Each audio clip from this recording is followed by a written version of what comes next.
A range of everyday trials and tragedies faced by blue-collar Martian men, simply trying to put food on the table for their embryonically harvested juvenile clones while living under the hypocrisies of a corrupt planetary federation. In business, top financial experts have indicated that any hope of recovery for the struggling U.S. economy rests solely on Spokane, Washington resident Bill Laughlin, who is currently browsing the power tools section at Sears. At 10:10 this morning, Laughlin investigated a scroll saw which sent stocks soaring nearly 300 points. 15 minutes later, with Laughlin straying away to try on sunglasses, Congress called an emergency joint session to offer Sears tax breaks in exchange for sending an experienced salesman over to help. In other news, a local man pushes the 4 millionth button of his life, and an area teenager is smoking like he's been to f***ing war or something. This is the Onion News Network. Yep, we still do email. Drop your email address in the entry box at freetalklive.com, and you'll be kept in the loop with Free Talk Live.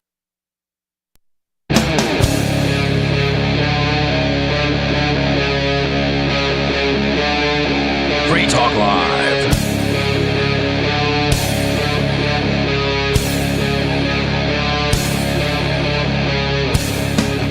It's Free Talk Live, talk radio you control. Call in 603-283-6160. Tonight in the studio you have me, Lori. Coach Phil. And me, Bonnie. And we've got a lot of things to get into tonight, like don't send hospitals your nudes. Don't send anyone your nudes. Oh, nudes. Nudes. Okay. Just stop sending your nudes everywhere. We had a story a little while back about sending an app your nudes. When Chris was on with me, I was here on a Monday, and there was a story about an app where you could send them your nudes and they could tell you if you had an STD, which isn't a real thing. Wait, I was like, what? Yep. Oh my God. Well, it's the porn-obsessed culture we got now. Well, so was it like, send us a picture of your genitalia specifically? Because obviously that is nudes. But if my first thought was like, I don't know, in a mirror, or even stupider. Like, how could anybody fall for that? Like, just your whole body in a mirror of nude? There was a Facebook account a long time ago, I don't remember exactly when, where it was somebody saying they would do like breast exams. You could send them a picture and they do your breast exams for you. Wow. Yeah, and people fell for it. When I was 6, I had a friend who was like 8, and she also had more of like a troubled family than me. And we were playing Barbies, and her, like, the thing she kept turning the conversation, or the playing to, well, you know, the story, like little kids have like a story and like, okay, now we're going to do this when they're playing with dolls. She kept being like, so my Barbie's going to give your Barbie a breast exam. And I started being like, I don't want this. I don't know why. I'm sorry. That's just what popped in my head. And I was like, I don't want her to do that right now. Can we just finish doing what we're doing? Like going to the grocery, whatever it was. And yeah, I hated that. Yeah, I would too. Because I was like, I didn't know what the heck any of it meant. There was just little pieces I hadn't put together. I knew it was weird. It is weird. It was really weird. Like, how does she even know what that is? I guess maybe she went to the doctor with her mom. I saw a Scary Movie, one of them, only because I just watched it with her in her bedroom. I think her parents just didn't like monitor what she did at all. Like, she was like 8 and I was like 6. That's one reason, like, I would never have my kids have a TV in their room. Well, when I was 8, we used to go to my grandfather's basement and find his magazines and movies. I feel like I think that's more of a guy thing. So you're just discovering, especially, I mean, at that age, like I look at it now and I'm thinking, ooh. Yeah, like I don't think anything's like terribly wrong with that girl to this day or something. It was like, oh, I'm like so interested because I saw something in Scary Movie. Like I was scarred, but I don't know if anybody knows which one this was, but like there's a like porn star looking woman running from a bad guy, and the bad guy catches up and stabs her, and then her silicone breast implant comes out, and it's supposed to be comedy. I haven't seen that movie in a really long time, so I don't remember. Yeah, that's a parody of the first Scream with Drew Barrymore, where she's running and gets stabbed. So, oof. I'm sorry I changed the subject so radically. It was just, I had to tell that story. It's so weird. It's okay. So, but the moral of the story is don't send your nudes to any organization, platform, company. How could you fall for that? Even if it is of your genitals. I wasn't saying like, oh, then it makes sense. It still makes no sense and is impossible. It does make no sense because like, so the things that they could possibly diagnose from a picture, you could probably just look and be like, oh. Like Google yourself. Yeah. There's something wrong. there's this app. Actually, iPhone just does it itself now, but also I used to use an app called Plant Snap, where you could take a picture of a plant and it would tell you which plant it was. I have one of those. It didn't work like 60% of the time. Oh, I have a good one. But that was also like 20, maybe 16 or 17. I think it's called Picture This. Mine. Well, whatever. All I meant was like those things can be so wrong. Also, a dog breed one. I've taken pictures of like a bunch of different dogs with a dog breed one, and it's been wildly off. Like it said Coconut was like a German Shepherd. That's what it said. On the inside. So I don't believe that like you would just have to be really trusting to even think that thing would work. Like imagine it comes back, it's like AIDS. Yeah. Right. Which you cannot see. I guess. Well, a lot of those are just data mines anyways. Everything is a data mine now. Yeah, for sure. And they just want to collect all this information so they can build whatever they're trying to build. Their AI. Yeah, a lot of the tech companies have been doing this for a long time. For a decade. Oh, probably a decade now.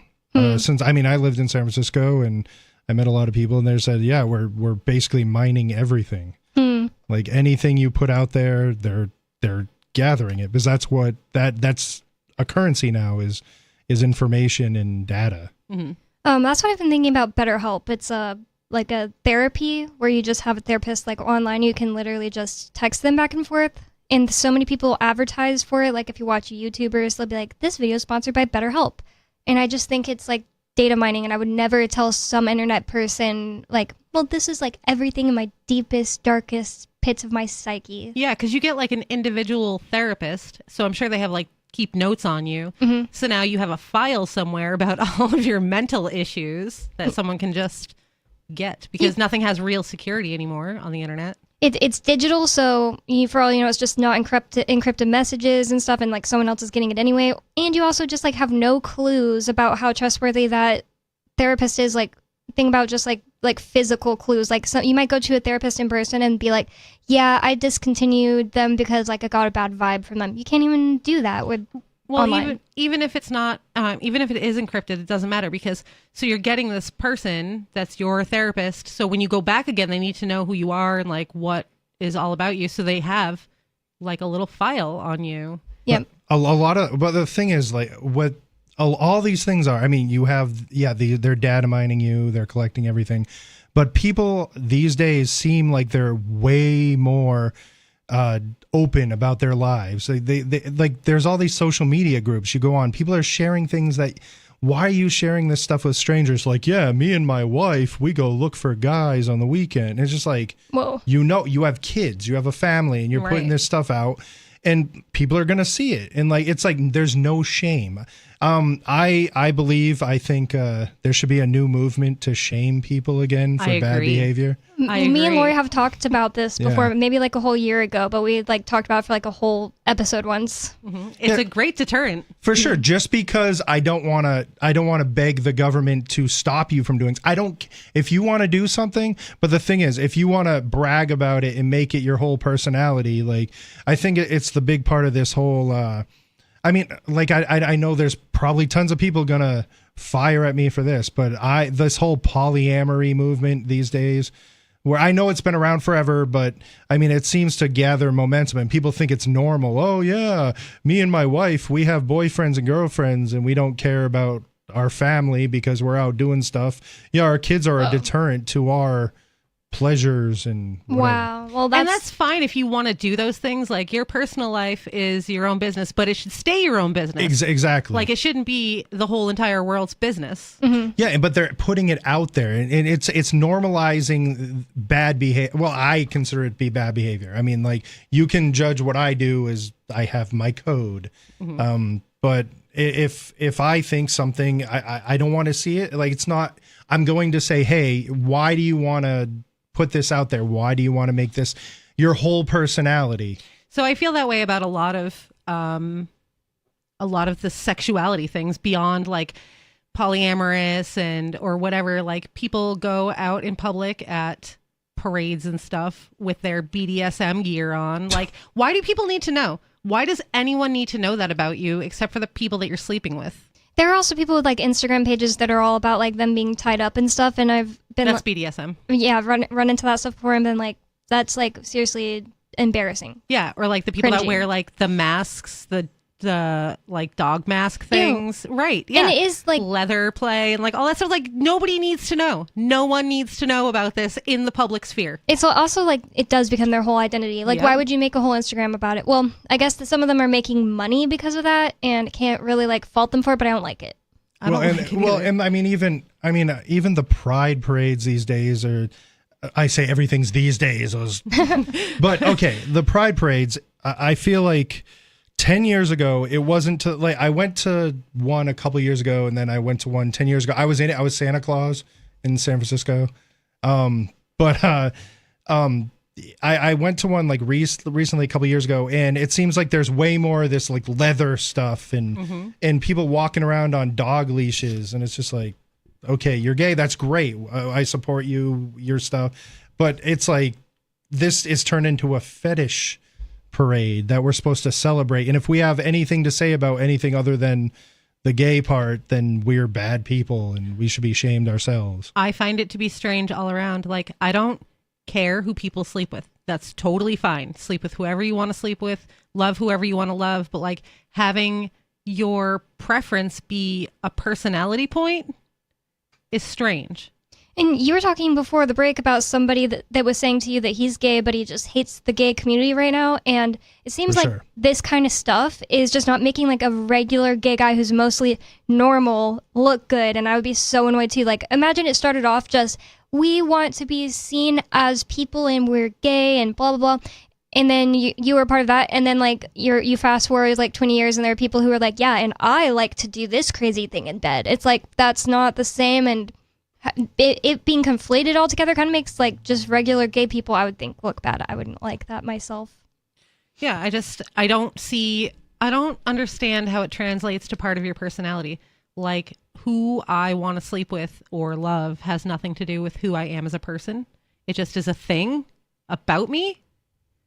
It doesn't influence my daily life. You know what I mean? Well, I mean, these people, there's quite a few people who every second that they're not working or doing stuff, their responsibilities, they're part of this group or whatever. And then they say, oh, it's normal that we do dog role play weekend. I mean, but the thing is, like, what they do for a living, their activities, their families, none of this matters. It's all about my dog role play weekend. I don't want to know what that means. Coconut doesn't. Well, they either. had the diaper fetish place in New Hampshire, didn't they? Oh, yeah. Yeah, there was like a big thing about that where they wanted it shut down and stuff, right? Yeah, I mean, I don't did care get shut if you down. want to do diaper fetish in your free time, but the point is, I just don't think we should be normalizing all of this. I agree. 'Cause And it's not normal.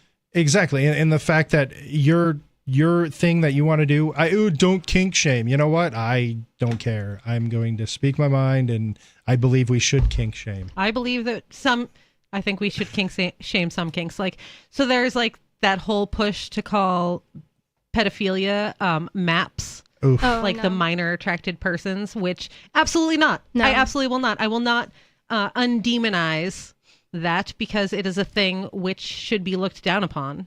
I saw a video recently. Man, I wish I could remember her name. It's this lady that kind of has a name for herself, being like a crazy person on the internet.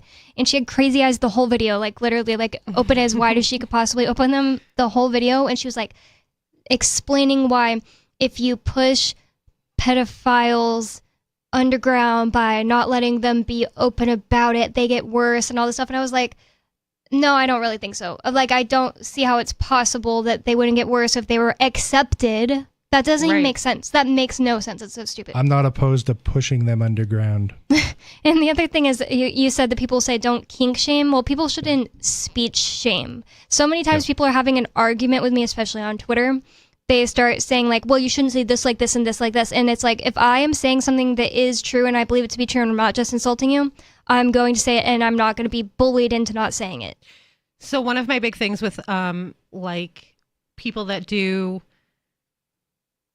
play at Pride, like exposure, that's their thing. Like everyone seeing them what's naked. the word I'm looking for? Yeah, voyeurism. Oh, yeah. Exhibitionism. I've seen Voyeurism's the plenty other way. of painted naked men walking around. So like the exhibitionism part of it, like I feel like that is taking away consent from other people to be involved in what you are getting enjoyment out of.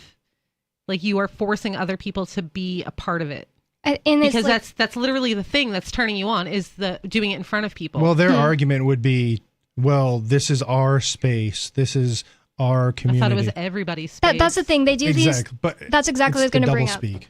They do like pride parades in public, quote unquote, property, aka government property. But I would have no problem with, like, I do not have a problem with the nudists at PorcFest having like their own thing as long as PorcFest is allowing it. But now they stopped allowing it except in one little area. But when PorcFest was allowing it, I didn't have a problem with that. It's like people bought a ticket agreeing to come to an event where there are nudists. Right. But if it's just like, oh, I have to take this road to work today, and then you see a naked person walking down the street, Right. I don't think it should be illegal. Like it should be illegal. I don't think any of us do, but I do think it should be shamed.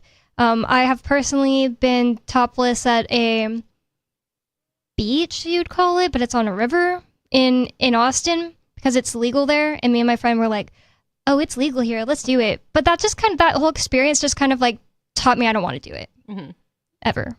Like I was like at the time, I think 21 or 22. I don't have a problem with nudity. Like, it's totally fine with me. It's the fact that, like you said, if you have to like take that road to go to work, or they promote these things as family friendly. Yeah. And so you're not expecting that if you don't know what's going on there and you just think, oh, it's a pride parade. Like 10 years ago, the pride parades where it was just completely different. And where it was different. So you take your kids and then there's all these naked people walking around. like I don't know if you saw these. They had all these outfits on. videos from the 80s, and they were interviewing people at the Pride Parade, and they're like, "Hey, yeah, I'm butch," and like they were like hyper masculine, and it just seems like it's kind of flipped the other way. But the thing is, like, I also know that I can't speak for the gay community because I'm not gay, but I mean, I have been around it a lot more than most straight guys. Because you lived in San Francisco. Well, because I lived in San Francisco, and I have a lot of friends who are gay. I have gay friends. Isn't that the thing? Yeah, I think that's one of those things where That's like the trope. that doesn't make anything. Yeah.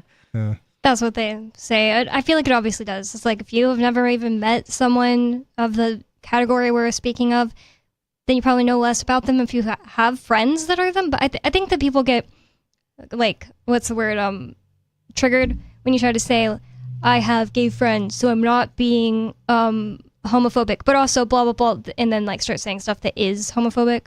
But I don't think you've done that. Yeah. I don't think any of this is homophobic. Yeah, I don't think so either. Well, the thing is, I think we should openly discuss, and I think it would be helpful if we did have someone who was gay that we could call in and let's discuss. Yeah. If we had someone who was gay who could speak, be like, hey, this is what I think. But you can't get a consensus. Everyone's an individual, and we're all going to have different tolerance for certain things. But I do believe there should be some kind of etiquette guideline that's just like, I'm in public, this is how it is. I got to respect, because the thing is, like, I've noticed that the discussions, it's leaned towards respect us, but we're not going to respect you, when I feel like it goes both ways. And it feels like the divide's growing and growing. We can discuss if it's intentional or not. That's a huge thing about like trans people in women's bathrooms. Exactly what you just said. Like, respect us, but we're not going to respect you. I've seen so much of it recently where like there are trans women like taking pictures in women's bathrooms and saying like, I'm going to be here whether you like it or not. And it's just like really crazy that you would be all about like everyone except me, but like also I don't care about your boundaries. Yeah, it's not real feminine energy. No. It's crazy. At all. Like, I feel like as a woman, if another woman was uncomfortable around me, I'd be like, oh, I'm so sorry. I'll leave. Like, that would be so weird if I made another woman feel unsafe. Like, I don't think I've ever done that. Right. Like, I don't know. But carrying if you did, you'd be like, I'm so sorry. I would leave. Yeah. Because And I've noticed as a big man, when I'm talking to a woman, like, I always try to give. I did this today with my woman in my life. And I realized it. I don't even know if she realized it, that I felt like, because she was in a doorway and I was standing in front of it, and she can't go anywhere because it's behind. So I notice when I talk to women, I don't know, is this sexist or whatever, but I give them space and I give them ways to get around me or away. Not that I just don't want to come across as, I know like a lot of times I've heard from women, like if guys get like where they can't get away, even if it's just talking about, hey, how's the weather or something, that they get uncomfortable. Well, yeah. Well, it's not because men are inherently dangerous or anything. It's just because men, even like a guy who's smaller than me, can outpower me with no problem because men are just stronger. Like that's all there is to it. So if a man that you don't know, like if it was my husband, I wouldn't be weird about him being in my space. But like a man I don't know coming up to me and trapping me in a space instantly makes me like on guard. Yeah. Because why are you trapping me here? Yeah, exactly. Well, exactly. Like I try to keep conscious of that, but sometimes like you don't realize that you may be making someone uncomfortable, and but yeah, but if somebody told you that they were making you uncomfortable, but a lot of times, like I know I have an issue with, I have a hard time being like, if someone's being nice, I have a hard time with being like, I'm really uncomfortable right now. Getting out of things. Yeah, that's social programming that I don't agree with. I feel like What? everybody should just instantly be like, I'm uncomfortable, or I don't like what you're doing. Yeah, I think that I have been socially programmed in a way too, because a lot of times I'll be complaining to like Ian or something like, so this thing happened and I was annoyed with this, and he always says like, did you tell them that? And I'm like, sorry, I didn't mean to make his voice sound dumb. I do that anytime I'm like being someone else. I was like, he'll be like, well, did you tell them that? And I'm like, no, they should have been able to tell. But I feel like a lot of times it's like I deal with a lot of autistic people in like living with like a bunch of libertarians around me. So a lot of times I really feel like the average person would know. Anyways, like that's a whole specific subject. But the other thing about what you're saying about giving women space and stuff like that, well, it's also just like typical etiquette to know how you're making other people feel in conversation. And like there's a kind of autistic person I know that it seems like someone told him once, you got to make eye contact, bro. You don't make eye contact, because he you're just staring like never To your looks away. soul. yeah. And I was watching a video today about etiquette. I got fascinated with this woman who's like an etiquette expert's YouTube videos, like all this stuff I had never heard before. I was watching one today where she was saying like different gestures you can do to be to come off as more warm and kind or something. And she was saying like make breaks in your eye contact. And the reason is because when you just stare at someone without moving, it is like the brain knows that's intimidation. Or like aggression, like you're about to be attacked. Oh, I feel like if salespeople do that, I will walk away. I'll be like, okay, thank you, bye. They were probably also told like, hey bro, you need to make eye contact, you need to be a man, bro. And then They like, know you're engaged. yeah. Gym sales, because I've worked in gyms. I'm a fitness trainer, even though I'm like giant. But I hate sales. I will not sell. That's not something I do. But I know gym salesmen are the absolute worst when it comes to, they like stare at you, hey, and they're following the script. They're just very aggressive, and I think it's off-putting. But I think it does correlate to sales, because I think a lot of people are intimidated into buying. Completely. 603-283-6160. Call in and get on the air with us.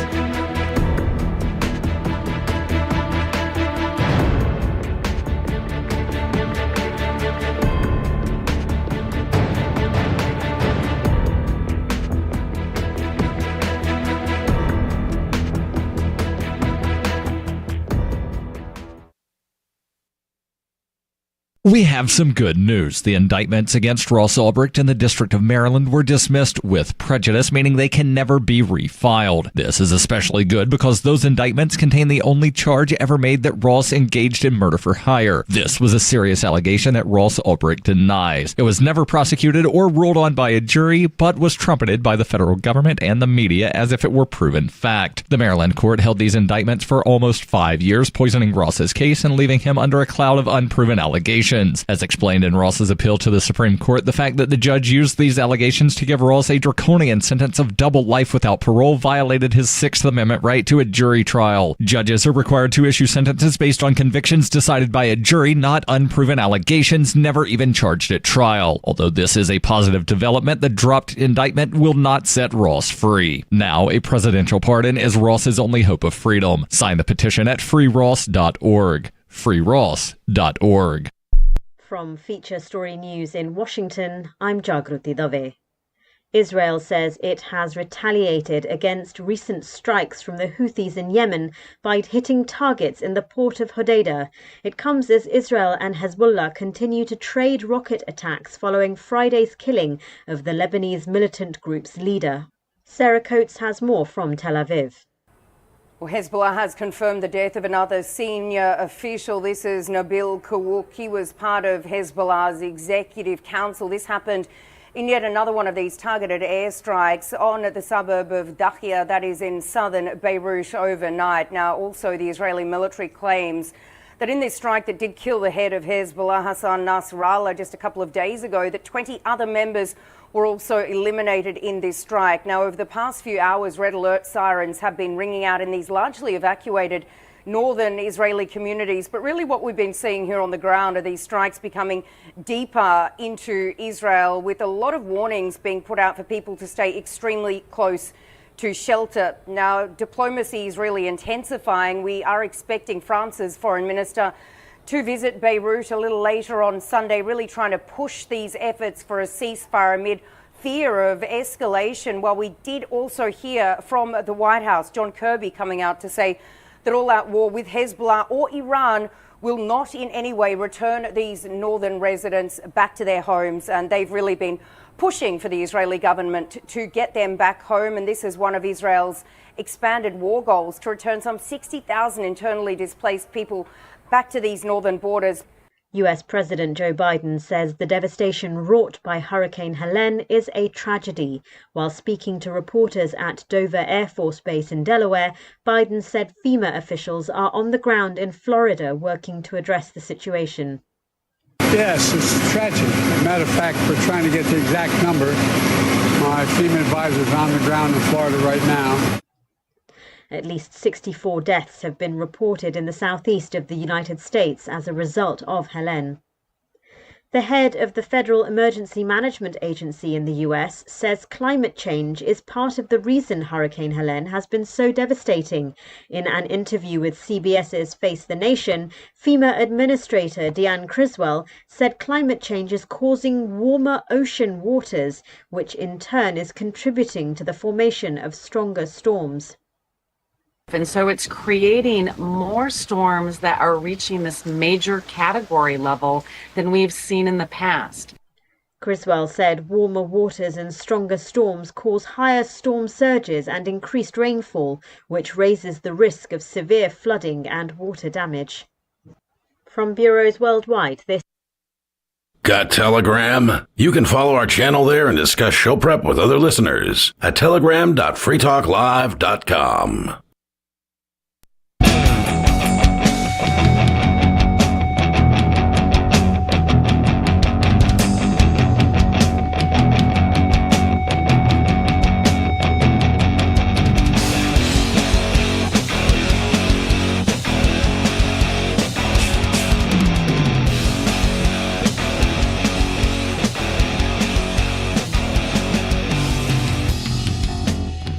It's Free Talk Live. Calling at 603-283-6160. Free Talk Live is brought to you by Dash Digital Cash. With fees of less than a penny per transaction, Dash is made for spending.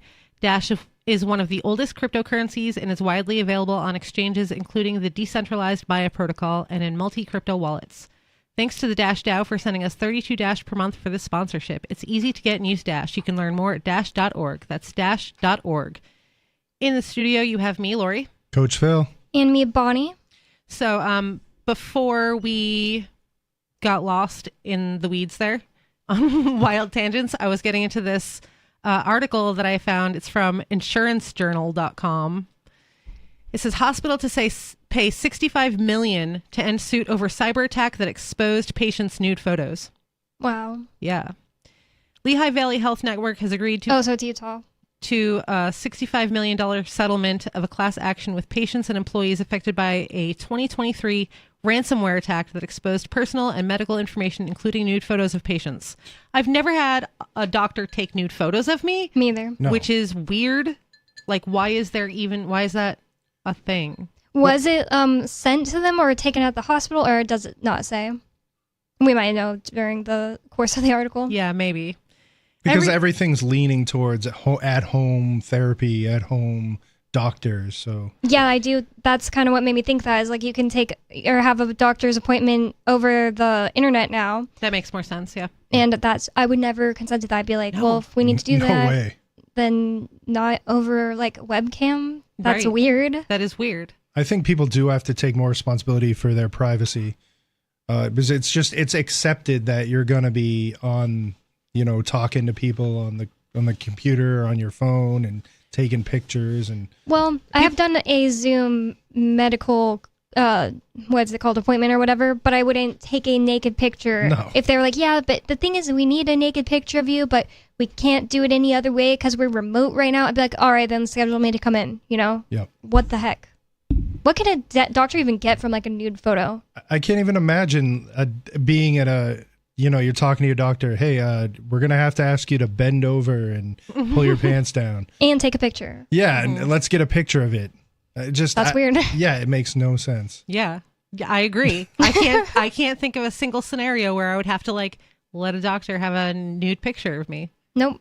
Because what could they really gain from that without just I could just Google it if it's that easy. Yeah, and in person, I've never had a doctor just be like, you just need to be naked and I need to just look at you. Usually there's way more to it than that, No, sometimes they do. Oh. Sometimes they make it like if you're getting a breast exam or like if you're at the gynecologist, you have to get naked. Well, but they're not going to be like, send us a picture. I've never had a breast exam, so that's totally different. But like with gynecologist stuff, I still feel like, well, he wouldn't get anything from just a picture. He would need you to be in person, so there'd be no reason to get a naked picture and then also see you in person. Like, what would be the point? I don't know.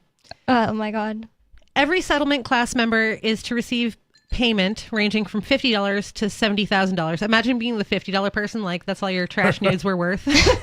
I'll give you $50 for that one. Yeah, it wasn't very good. Well, anytime there's a database, you should understand that it is hackable, and pretty much everything's been hacked these days. Everything is out there. So it's because the maximum is going to those that had their hacked nude photos published online. Ugh.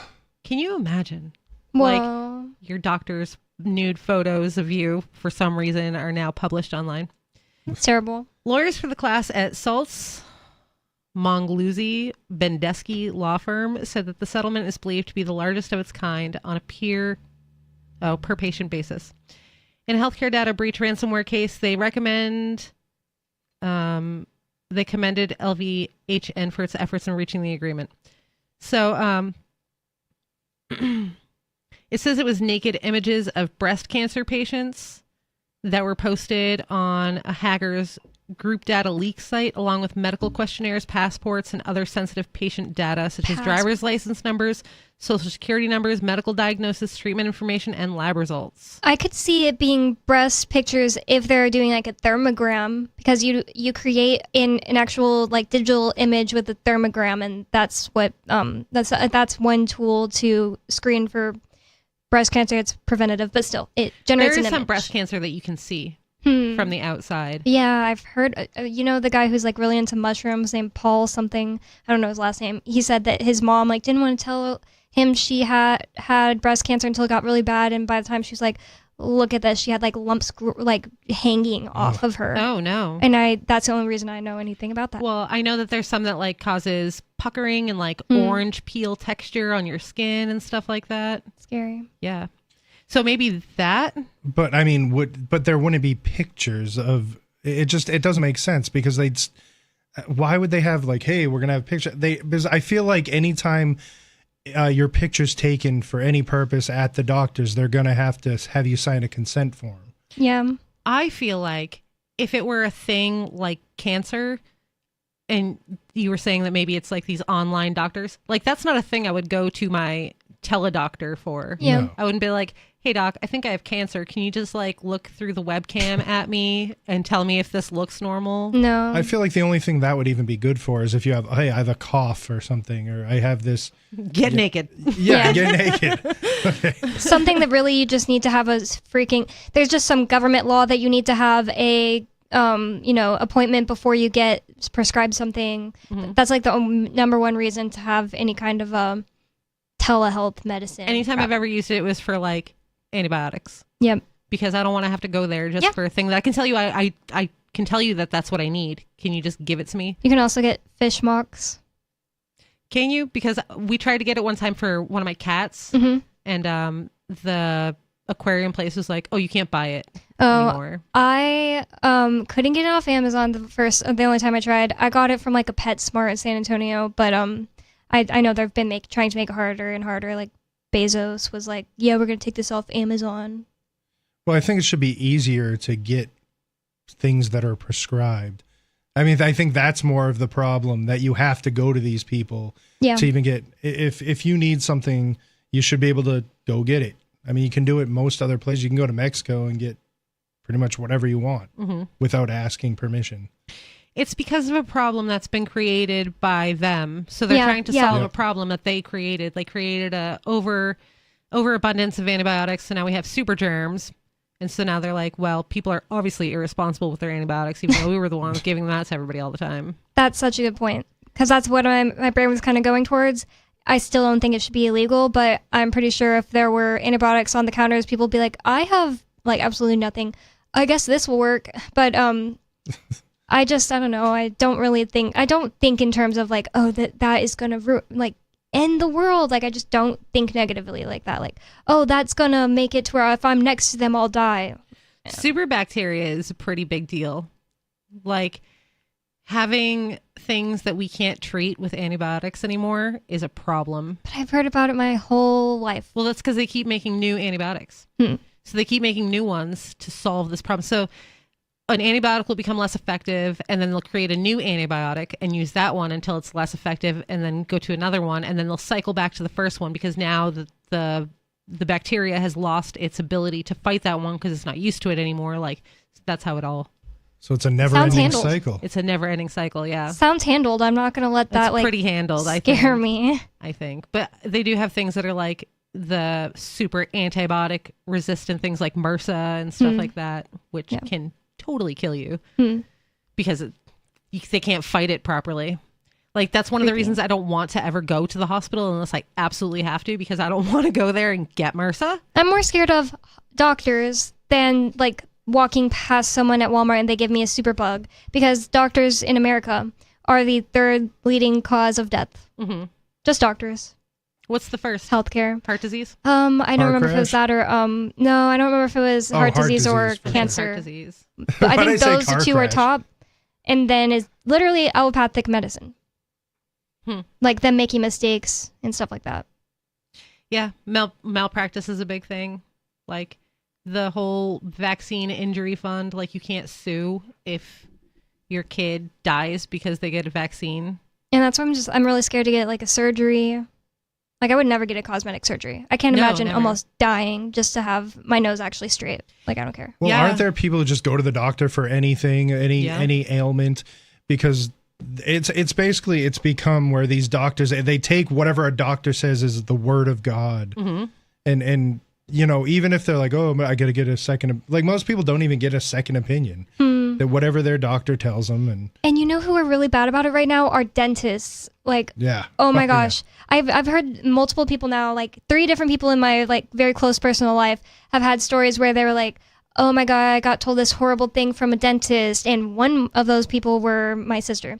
And she was like thinking she needed to save up thousands of dollars for this crazy thing they told her she had. And I was just like, please go to get a second opinion. And then my dentist, who's like not like one of those, like this, there's this one in King called Aspen Dental, and it's like a chain. And I'm not saying like, oh, that's the worst one in America. I don't know. But that's the one that told my sister basically a lie. She went to my dentist, and he's just like a one-person guy that's like awesome. And he was like, no, that's not true at all. You don't need that. Yep, they do that. So when I was like 15, I was in foster care.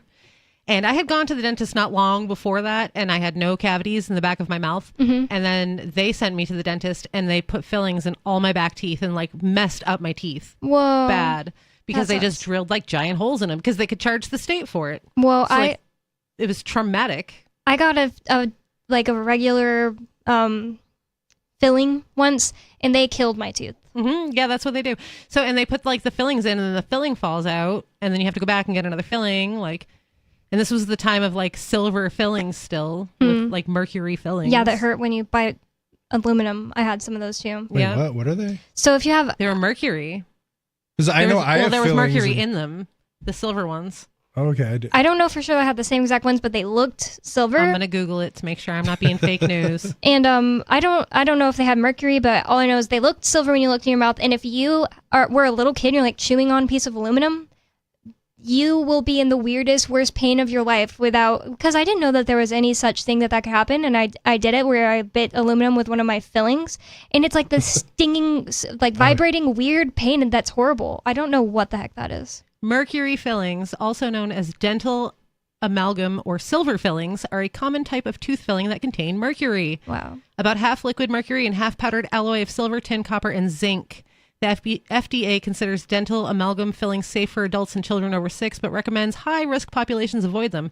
They can release small amounts of mercury vapor when placed, removed, or during chewing. Whoa. Inhaling mercury vapors may be harmful to some people, but studies don't show that dental amalgam causes harmful health effects in the general population. Oh, the old study show.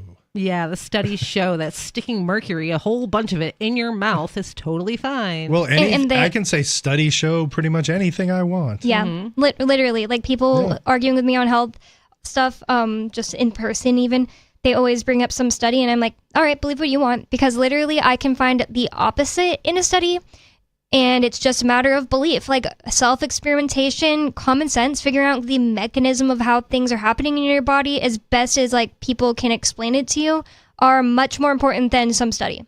Yeah. And it's because people are weak, and Bonnie's going to tell us why people are weak, especially men. Well, I mean, Weak modern life. I mean, just look at what we're turning into. I mean, modern life is just too easy. Everything's a convenience. All right, let's hear the story. This is from Peter St. Onge, his Substack called Prof. St. Onge Weekly. And the article's name is Why Weak Men Vote for Communism. And it's just so true. The thing about weak men that will just like instantly irritate, at least me, I was going to say a woman, but at least me, is that men are supposed to be like the protectors in society and you know, your life. And these men who just like rebel against that role, it's no different than an annoying feminist who is like, I hate men and I can be manly if I want. Of course you can, but it's just annoying. Birth control created a lot of weak men. So when you're on traditional birth control pills and like the Depo shot and stuff like that, your body is telling you that you're pregnant. And psychologically, when you're pregnant, you want someone who is nurturing and caring and not so much, you know, masculine. And so all these women, massive amounts of women taking birth control caused them to want softer, weaker men. And so that was the trend that followed, that men just became weaker. But the thing is, do we okay? And there's this new trend out there where everyone is just, it's all about, women want money and guys want boobs. That's the whole thing, and they simplified it. Yep. And it's unerotic for one thing. Yeah, it's just like that's the word. And the thing is, well, look who has all the high salaries now. It's a lot of tech, a lot of people who, you know, don't work with their hands. So you're gonna get these. I mean, I've dealt with them. I worked at a gentleman's club for 3 years in San Francisco, so I've seen them all. They're these weak, pathetic men, and they think, oh, hey, I got money, I should get women because I didn't get girls all my life, so now that I'm older. And that there's these pathetic, I see them all the time, and they're always like, and then even if they have a girlfriend, they're walking behind their girlfriend, like holding their purse or something. I mean, not that you can't do these things. I mean, you can be nurturing, you can show support for your spouse or your partner or whatever, but when you're just like, I hate it. Yeah. I hate it so much. I see these guys all the time, and go to Boston. I don't know where these guys come from, because I feel like when I was younger, like there were, I mean, especially Boston, like where did these guys come from? Like where do these like scarf wearing, like tiny arms, like, hey, and they talk like this. I mean, I don't understand it. I don't know. Is it a is it just socially, or is it something making the frogs gay? No, or- it is. I was actually going to say what is birth control? It's estrogen. And what are some things that are in almost every food? Soy is the second highest in phytoestrogens. Flaxseed, like way higher than even soy, and people don't even know about that one. It has so much phytoestrogen, which literally just acts like estrogen in your body. And the thing about it is estrogen displaces testosterone in men. So that's why people call soy men that are weak soy boys. Yeah, because it actually has it's so sneaky, and this is totally why the global elites want us all eating soy and flax. It lowers testosterone in men, and it lowers progesterone in women. Well, it also lowers the progesterone in men because they have it too, and also lowers testosterone in women. But it makes women slightly more like manly or like independent, while also making men more girly or dependent. On top of like all the soy and stuff, all the women on birth control, when they, wastewater treatment facilities don't clean estrogen from the water, and you're expelling it from your body. It's not staying inside of you forever. You're taking these pills, and then you're peeing out extra estrogen and progesterone and all of these things. And then everyone's drinking the water, and it's turning the friggin' frogs gay. But it's empowering. It's empowering to be on birth control and manipulating your body into thinking it's pregnant all the time. It's great, because then you can go out and you can go casually hook up with whoever you want and have no consequences for anything. That's what we're all going for, right? Yep. I think they are. Yeah. Yep. And so many people are just not even, well, that's just like a whole different topic, but most people they have no idea all the dangers of birth control. When I got prescribed birth control, it was for just like acne when I was like 19 or 20, and I had no idea that one of the side effects are like suicide, death, just like anything you're getting it for, except pregnancy. It might be a side effect itself. There's so many bad things about it. Like I had to get some so that I didn't die. Like I have to be on birth control, but I got an IUD that's progesterone only. Nice. Because I don't want extra estrogen in my body because it's not good for you. Yeah. I was so afraid that because my mom is like in her 50s, so I was afraid that she's just letting doctors prescribe her estrogen because they do that to menopausal women now, like as if you need to just be like young forever. Well, it's not even like being young, but as if you need to like keep us like any type of elevated estrogen forever. You don't. Like when you hit menopause, it's time to stop having babies. It's a sex hormone. But I asked my mom about that, and she's like, no, they tried to put me on estrogen, and I told them if it's not broken out, don't fix it. And she said she had like 0 like menopause symptoms. It increases your risk for heart attacks. Yeah, that's a huge one. And, women of elevated age taking estrogen to make you slightly more comfortable so you don't have like and that's just what they tell them. Hot flashes? Yeah, that's what they tell them. Like just I don't know, wear a tank top. Well, anytime okay. you're loading your body with extra hormones that aren't naturally there, you're going to have complications. I mean, progesterone is pretty safe. Like there's not really any bad side effects from that one. It's just I completely agree. There. Another thing that a lot of people don't understand, is you're good. That you're like almost always taking exogenous hormones anyway. When you're like with another person, I don't really know if it can just be like moving all around in the air, but definitely if you're having sex with another person, you're exchanging lots of things, including hormones, and in plants like phytoestrogens. I don't know if there's any plants that can give you progesterone, but well, I was just thinking of the new trend of how steroids are great and like trend, and you should get on trend and be more manly. Like you can't do it on your own. Can't do it naturally. You can't, follow proper diet and exercise. It's got to be, we got to inject you with this and everything. It seems like everything is a shortcut. Yeah. And so you can literally inconvenience. You can literally just increase your testosterone as a man by like acting like a man. Like if you just pick up heavy things and move them around and like eat a good diet of real food and, have sex, your testosterone goes up. Yeah, I mean, and just like, well, and the other thing is like, I notice I get a boost when I'm helpful, when I can do something, because, I feel like as a man, we need to have purpose. Without purpose, And there's so many men now, even if they have a good paying job and they have families and everything, they don't have a purpose because it's just like they don't take responsibility. Everything is, I want to be out doing this and that, and this is dragging me down. Instead of being like, hey, this is my purpose. My purpose is to protect and take care of my family. Or it could be my purpose is to give to the poor. I don't know. It could be literally anything, but you have to have a purpose or you're going to turn into a femboy. I hope that the trad wife movement turns into more masculine men in the future. Like that pendulum swing will go back the other way and men will become men again, because it's really not good. It's not good to have weak men. It's not good for the world. Men are the ones who are there to keep everything safe. That's your job, men. It's almost like if we lost the Second Amendment. Well, they want you addicted to the state. I mean, okay, so the global elite, they're running the psyops where they want weak men. So when you need help, you're not going to do it yourself. You're going to call the state. That's a super good point. Yeah. And this article actually does get into that. It talks about why women vote left or vote leftist or whatever it says.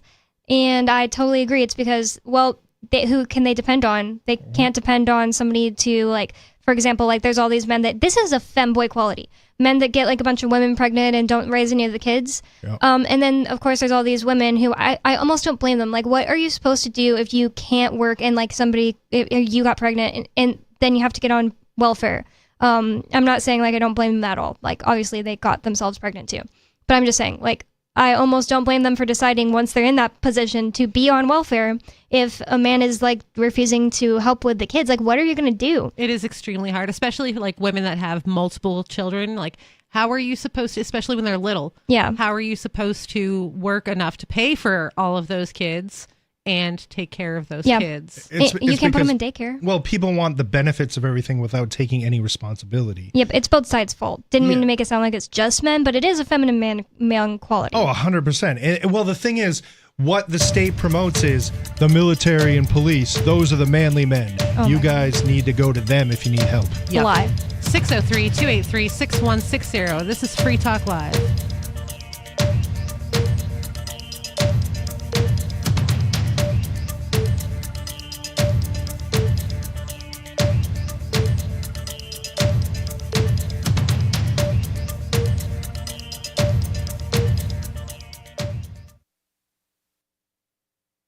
Costco, even if you're not a member? I'm Holland Cook with Inflation Hacks. That membership fee sure is worth it if you shop deliberately. I have learned to avoid that large carton of chocolate-covered malted milk balls and other impulse buys, but Costco has the lowest prescription drug prices, and you don't need to be a member. Just tell the greeter you're there for the pharmacy, and you can shop without the Warehouse Club membership for other items via Instacart. If you are a member, you're probably in on the secret. Costco's Kirkland products are produced by major brand manufacturers. I have it on good authority that Costco vodka is made from Grey Goose's water source, and it's even scored higher in taste tests. Aggregate booze rankings rates it 88, and the Goose only got an 82. How are you coping? Post your inflation hacks on the blog at andyoucanquoteme.com. My name is Jacob Hornberger. I'm president of the Future of Freedom Foundation, which Congressman Ron Paul awarded for having an outstanding freedom website. Write us at fff@fff.org, and we'll send you a free 3-month subscription to our monthly journal of libertarian essays and our booklet, Economic Liberty in the Constitution, which George Mason University economics professor Walter Williams praised in a recent column. That's fff@fff.org. What if you want to hear the latest episode of Free Talk Live, but all you have is your phone, you forgot to download our archive, and you have no data connection? You can call our Listen line at 641-793-0191. That's a long-distance number, so you may incur charges. If not, listen as long as you want. 641-793-0191. The Free Talk Live Listen line, 641-793-0191. You're listening to the live edition of Free Talk Live. Hour number 2 is next after the news here on the Liberty Radio Network at LRN.FM. From Feature Story News in Washington, I'm Jagruti Dave. Israel says it has retaliated against recent strikes from the Houthis in Yemen by hitting targets in the port of Hodeidah. It comes as Israel and Hezbollah continue to trade rocket attacks following Friday's killing of the Lebanese militant group's leader. Sarah Coates has more from Tel Aviv. Well, Hezbollah has confirmed the death of another senior official. This is Nabil Kawuk. He was part of Hezbollah's executive council. This happened in yet another one of these targeted airstrikes on the suburb of Dakhia, that is in southern Beirut, overnight. Now, also the Israeli military claims that in this strike that did kill the head of Hezbollah, Hassan Nasrallah, just a couple of days ago, that 20 other members were also eliminated in this strike. Now, over the past few hours, red alert sirens have been ringing out in these largely evacuated northern Israeli communities. But really what we've been seeing here on the ground are these strikes becoming deeper into Israel, with a lot of warnings being put out for people to stay extremely close to shelter. Now, diplomacy is really intensifying. We are expecting France's foreign minister to visit Beirut a little later on Sunday, really trying to push these efforts for a ceasefire amid fear of escalation. While we did also hear from the White House, John Kirby coming out to say that all-out war with Hezbollah or Iran will not in any way return these northern residents back to their homes. And they've really been pushing for the Israeli government to get them back home. And this is one of Israel's expanded war goals, to return some 60,000 internally displaced people back to these northern borders. US President Joe Biden says the devastation wrought by Hurricane Helene is a tragedy. While speaking to reporters at Dover Air Force Base in Delaware, Biden said FEMA officials are on the ground in Florida working to address the situation. Yes, it's tragic. As a matter of fact, we're trying to get the exact number. My FEMA advisor is on the ground in Florida right now. At least 64 deaths have been reported in the southeast of the United States as a result of Helene. The head of the Federal Emergency Management Agency in the US says climate change is part of the reason Hurricane Helene has been so devastating.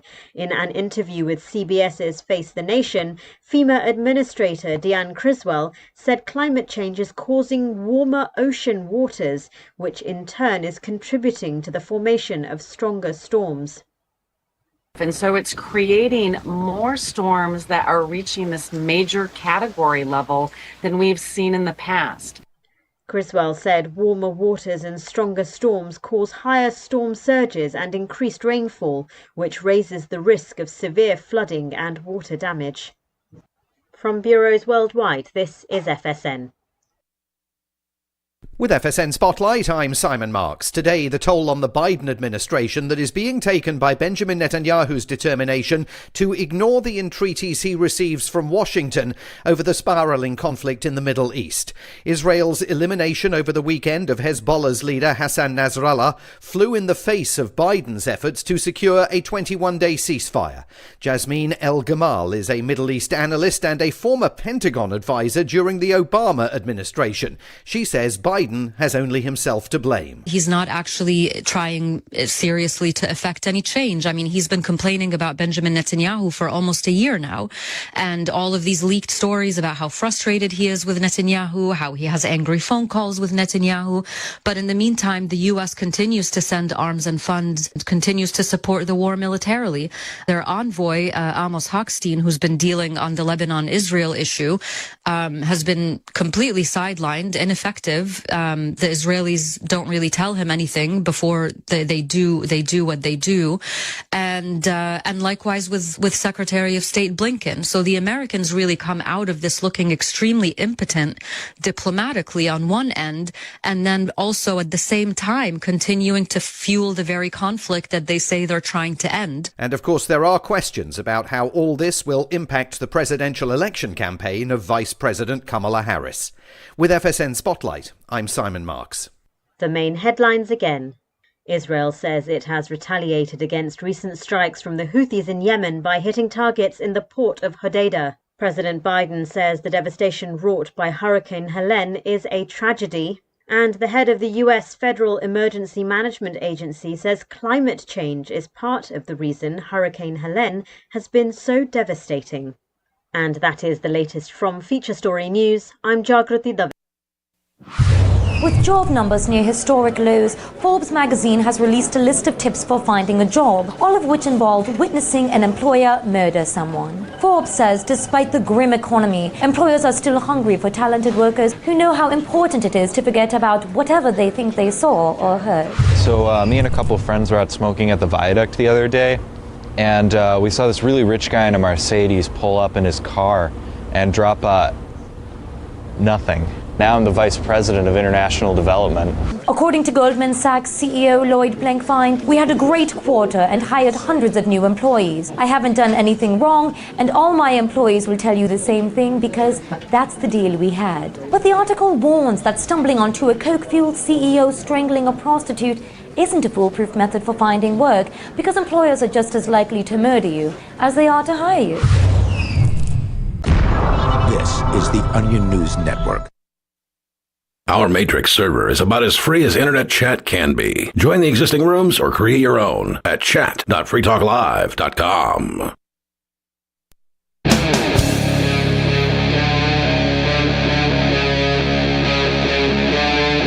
Free Talk Live.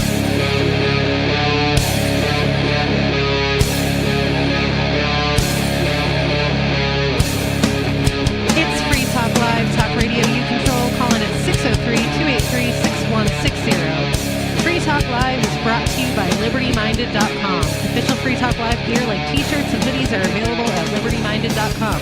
Plus, you'll find a unique collection of cool and funny, liberty-oriented clothing at LibertyMinded.com. That's LibertyMinded.com. In the studio is me, Lori. Coach Phil. And me, Bonnie. And we do have callers on the line, and this is a call-in show. So we're going to go right to the phones. And first we have Sarah in New Mexico. Hi, Sarah. Yes, I just wanted to explain how Bush won New Mexico in year 2000. There was a year that our state did turn red. And the reason is because they stole and dumped boxes of absentee ballots. You're not supposed to say that, Sarah. Huh? That's a crime. It is a crime, but you know what? They never got jacked up for it. They didn't. What they should have done is dug up the absentee ballot boxes and figured out where they were stolen from. It's obvious they got stolen from each and every different county. I thought you weren't supposed to say this, Sarah. I thought it's impossible for the elections to be stolen, and if you question that, then you're a conservative right-winger, far-right nut job. Are you a conspiracy theorist? Is that what you want to be labeled? Well, you know what? I'm just saying that I wanted to say that there's fraud and gerrymandering going on both sides. There was a times that Bush won falsely this New Mexico, but it was never investigated. Surprisingly fair, Sarah. Yeah, I'm shocked to hear her say it's on both sides. It definitely is. Right. Well, I mean, okay. So my point is that I'm trying to explain the process why this happened. Was that this is before we had the machines reading the ballots. So they were hand reading. When I first got here 20 years ago, they were still hand reading each ballot. So what happened was that absentee ballots were counted after the election. And I was told that there are states that do that because it takes too much time for them to count it as it comes in. But that's why people were able to steal it or actually lose it. They found the boxes after the election. They're like, oh, we were looking for this, but it's been 10 days. Well, election's over. So that's like a senior moment. So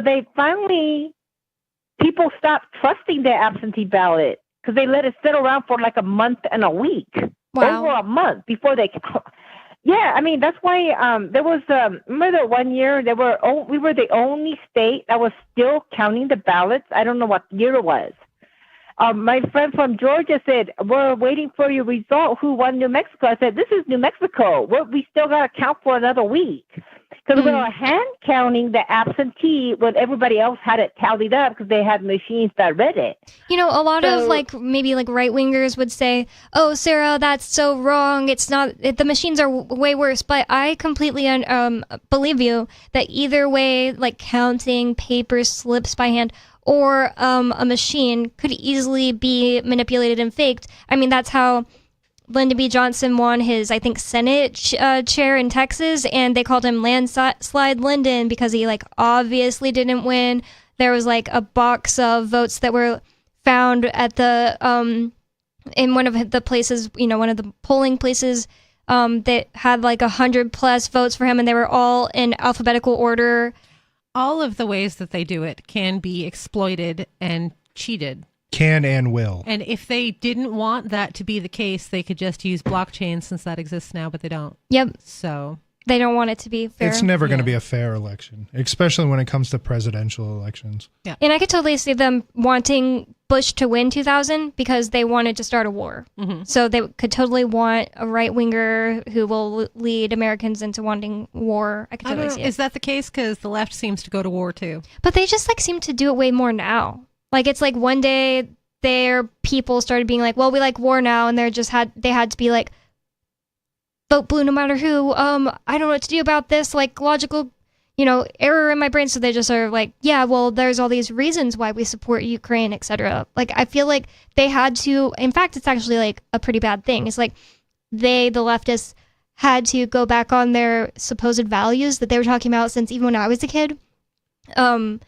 During 9/11 and stuff, the only people that talked out against that type of thing were Christians and leftists, but not all Christians and not all leftists. But and then nowadays they get fed the propaganda that they need to hear, and then they repeat it about Ukraine, so they can just be totally easy. It's they went back on their principles, and that's a really bad thing when people do that. Once people hit that point, they're liable to do anything like psychopaths. So I feel like the left and the right are not what they were when we were young. It pretty much flipped. Yeah, well, I feel like the left is like the extreme left now, and that the right is closer to the middle, except for the extremists Westboro Baptist Church people and stuff like that. Yeah. Well, the thing is is there? I don't know, the whole right left paradigm thing. I'm kind of, I'm kind of overhearing about. Oh, it's the left. Oh, it's the right. It's, the thing is. Because the thing is, when I was a kid, I know when you used to hear, oh, Democrats, anti-war, we're about the people and we care about free speech. Because, and what's really funny is, I mean, especially now, you see these artists, these aging, musical artists, that they used to be all about free speech. Oh, they're fighting the man. Mm-hmm. And now they're, oh, we need to censor these people and, actually, the man is great. The man is wonderful. Yeah. A great example is who are those old guys? Rage Against the Machine? Seattle. Well, there's Rage Against the Machine. I was thinking of Pearl Jam. Do they do that, honestly? Oh, yeah, big time. They used to be all about free speech and, anti-war. And now if you listen to Eddie Vedder, I guess he's a singer. I'm not, I don't know, consider myself part of that generation. That was a little before my time, but... you hear these people talking now. It's oh, we got to support the current thing. And yep. Wait a minute. You know what? That means they got paid off. See, I was Possible. at the church today. They had a black preacher, and his speech was just because you're black, Kamala, you don't get my vote just because you're black. So he turned Republican. I'm thinking they have to be paid. Why? And why would no you think way that he they could would think have to for be himself. paid?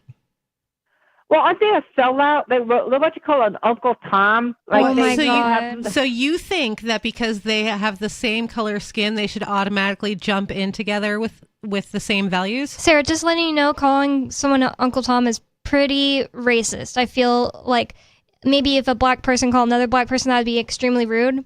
But when you call someone an Uncle Tom, you're saying basically that they need to do what you leftists want them to do. Get in your place. Or they're an idiot. It's so weird or so bad. And also, just because they have the same skin color doesn't mean they have the same values. Right. That's that is such an absurd, weird thing to think. Preacher, he was a black preacher that was definitely a Republican value. You know, reading up on abortion, like carrying a baby to limb, and he just went on. That's and what on. pastors believe is wrong. Mm-hmm. And you think that he shouldn't feel that way because he's black? Well, it's just kind of very what the right has doing. That's a right wing church. They're saturating the church to propagate their politics, and they had a Republican candidate table there already. Yvette Harold and another Republican with their cars and a table set up. The right has always been the party of religion. Yeah, like Christians, they've always yeah. been the Christian party. Sarah's new to religion, by the way. She only got interested like 2 years ago. She started talking about Joyce Meyer because Joyce Meyer does all that. Well, if you believe in God, he'll let you get rich. And Sarah was really into that. Prosperity teaching, that's what it is. I don't know who that is. She's a I televangelist. still believe that. You know, like, well, that's not for everybody. You know what I mean? If God wants to bless you, I mean, then you have to believe that he's going to bless you. You shouldn't be thinking that money is evil when it's a blessing from the Lord. But God does not work at the Treasury. Thanks for the call, Sarah. We're going to go to the next call, and it is a wireless caller. I'm not sure who it is, so we'll all find out together. Hi, caller. You're on the air. Hey, this is Peter from California tonight. How you guys doing? All right? Good. How are you? Good. I'm good. I just wanted to comment on the what makes a real man discussion. Okay. And I think I differ than what society tells us. I was always a construction guy, always out there getting dirty, busting my knuckles, you know, sweating. And society tells us, you know, that makes a real man if you're out there. But I'll be honest with you, I could always provide for my family. You know, we did okay. But things were tough. And in my eyes, and even though I worked construction my whole life, if I was a woman, I'm looking for that guy that makes at least $500,000 a year, you know, got $10 million in the bank, can provide for everything. My family doesn't have to worry about anything. And kind of on the funny side, if I had to get a, you know, nice pair of jugs to do it, I'm in. What do you bring to the table, fella? What are you telling? Are you bringing anything to the table? No one wants that. What does that mean? Nobody. Well, the thing is, he's okay. He's basically basically saying that men who have money or whatever are looking for these low quality women who bring nothing to the table but boobs. So basically, you're lowering what women are to boobs. Is that what you're saying, sir? Man, that was a joke. I was joking. I said to be funny. That's not. I thought it was pretty weak. You need to step up your game come a on, little bit. Man. You gotta step up your game. Step up your game. You want it? Okay. So you're looking for $500,000. Where are you going to find these guys? Do you know how rare that is? It's not rare, actually. I have a dad that's probably worth about 30-40 million. Wow, and so you're great. And so I would. No, I'm just saying they're not as rare. I was raised in that environment. Oh wow. Okay, I'll take you to some of my neighborhoods. We'll see what's up. Do those rich people? I'm a construction guy. You're a construction guy, but your dad has $30 million. You sound like you're full of crap. I'm not joking. I own my own construction business. I did that for a living. So you own your business. So do you actually do anything, or do you just tell other people what to do? I am retired. I made enough money to where I could retire. You sound like a femboy yourself. Oh my God! If you met me, I'm not. So okay, I'm the complete opposite. You're a jerk. From a woman's all right, man. Have a good night. You're an ass. See you. Bye. Controversy. I do have something to say about it. I guess he doesn't have to be on for me to say it though. Okay. Just because someone makes money doesn't make them manly. Yeah. Okay. So that's Not my at thing all. too. Yeah. Like that's not what I look for in a man at all. I don't look for money in a man.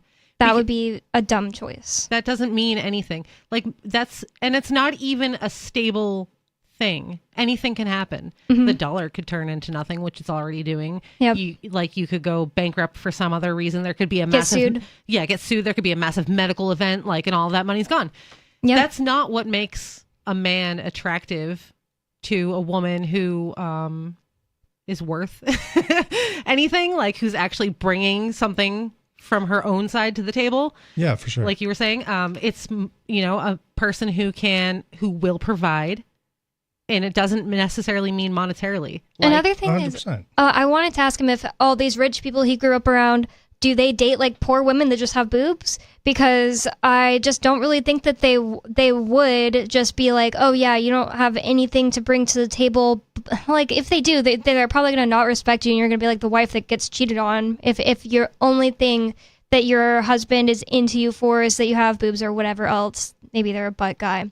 But if that's the basis of your marriage, horrible reason. Well, I feel like that's a trope that goes around though. Like a lot of men think that that's what women want because that's a lot of what is portrayed. I think it's being projected out there. A lot of it's this cancer social media nonsense. I've seen it a lot too. Yeah, 100%. Because the thing is, like, it's not about the interaction between people. Because just because you can check all the boxes in the world, you get together, it's not going to work. And the other thing is, okay, some of these guys with money. Okay, I worked at a gentleman's club. I think I said that for 3 years. So I know I've met plenty of people with lots of money. They come into my club and I take all your money. That's what I do. But they come in and they basically look at these women as below them. Mm-hmm. They're like objects. And that's why I was so bothered with this moron who called in earlier, like 2 seconds ago, is because they treat women like objects, which is not manly. Right. It's the opposite of manly. So that's exactly what I was talking about when like people are like, oh, you can check boxes all day, but you still need to know how to provide for your women, which includes meeting their emotional, physical, and spiritual needs. Thank you. Yes, it does.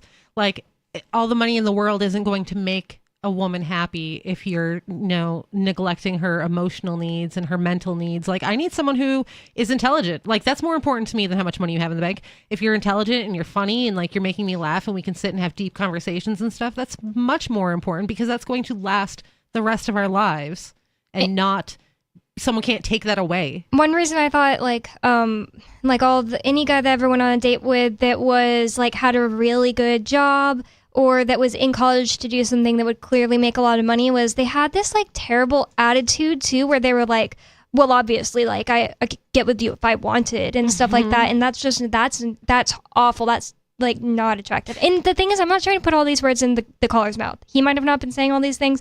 It's just all the thoughts I'm thinking. Like if you make your one goal a man who makes $500,000 a year, it's probably not as rare in California. They make more money there. Yeah. Either way, but it's still not as common as, okay, if you look at social media, everyone thinks, oh, it's so easy to make. I make like $500K, I make 300.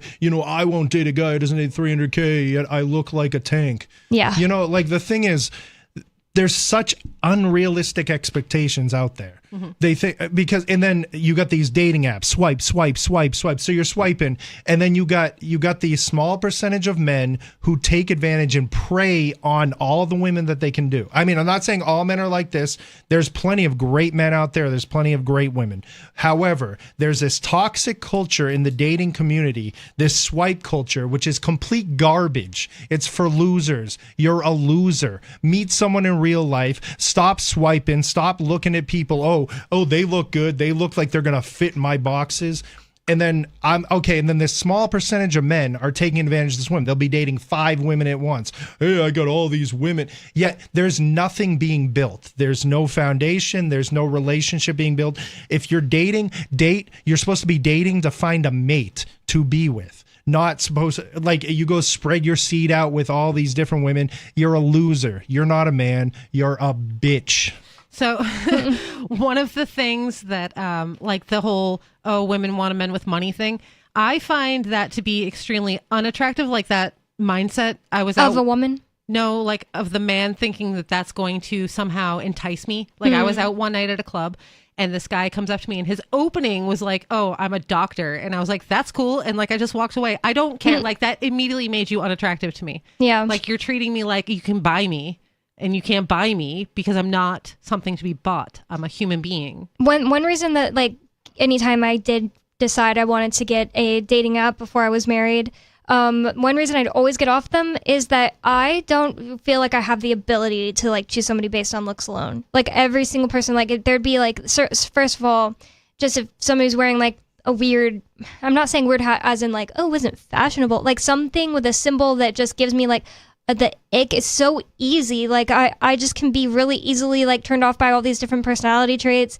And then also like I just don't look at somebody necessarily and just think like he's hot. Even when I was a little kid, my older sister, like by a year, and then my mom would be talking about like celebrities, and they were always like, oh, he's hot. And I couldn't like wrap my mind around it. I was like, when will I start to understand this? It's been like 5 years and I don't get it. I mean, I get like there has to be some kind of physical attraction to a person. There has to be something there. I can't see someone hideous and be like, ooh, what a great personality. I'm going to join up with that forever. Like, no, we could be friends, but like, but we could never be together forever because there's no attraction there. We might as well just be roommates. Mm-hmm. But then after that, there has to be personality backing it up, or I'm not going to be interested. You could be the most beautiful specimen in the world. If you're empty, I don't care. That's so true. Well, I mean, and sometimes, I mean, it works both ways. Sometimes you won't necessarily be attracted to someone, and then, I mean, there's been people who've gotten married who, when they met each other, there was no attraction, but then they developed because they started with a foundation where, hey, wow, we get really along, I really care about you, and then they build, and then, then you are attracted to the person.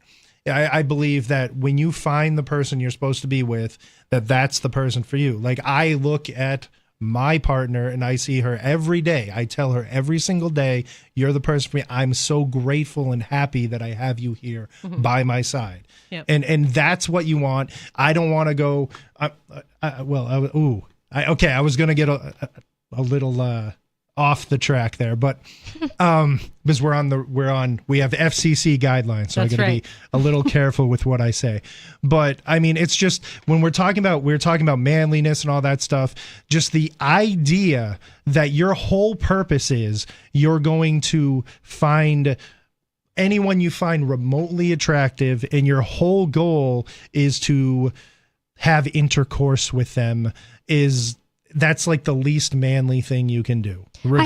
I think I have a really interesting way that I got attracted to my husband. So like I started like thinking that while you were talking. Yeah. I was listening to Free Talk Live, this show that we're listening to, and I listened to like 10 episodes before I was like, I think this is the one I like. Like I didn't watch the live stream even because I was like listening the day after at first. And I was like, actually, I really I wasn't like, oh, I want to date this person. I was just like, oh, I realized that the best episodes are the ones with this guy Ian on them. And then after like months of listening to him, I started being like, what does he look like? And when I saw the video from like this like webcam, I was like, oh, I really like he has dark hair and dark eyes. Mm-hmm. Wasn't like, I don't think I would have seen a picture of anyone. I'm not trying to sound like I'm going to say something that's going to end up being twisted to where I'm like insulting Ian. It's like I don't think I would have seen a picture of anyone and then like had the type of feelings I have for someone without meeting them that I would after getting to know his personality so much. And I was also so afraid that when I met Ian that he would be like, oh, that freedom stuff, that's all like a character. A character. You don't really care about that crap, do you? It's for the show. No, not at all. I met my husband on a dating website. Like I was on there and my bio was like real jokey, like not serious. And I was like, I'm not really looking for a relationship. I just want to meet people because I was new to this city. And so like I would go out and hang out with people and stuff. And he was one of the people that responded to me. I didn't even read his first message because as a woman on a dating site, you get like endless messages. Oh, I'd imagine. So I didn't read the first one. And then he messaged me again. He was like, I'm shooting my last shot. And it was really funny. And like it said things like from what I had written and like reference things that I'm interested in, and I was like, oh, he actually paid attention.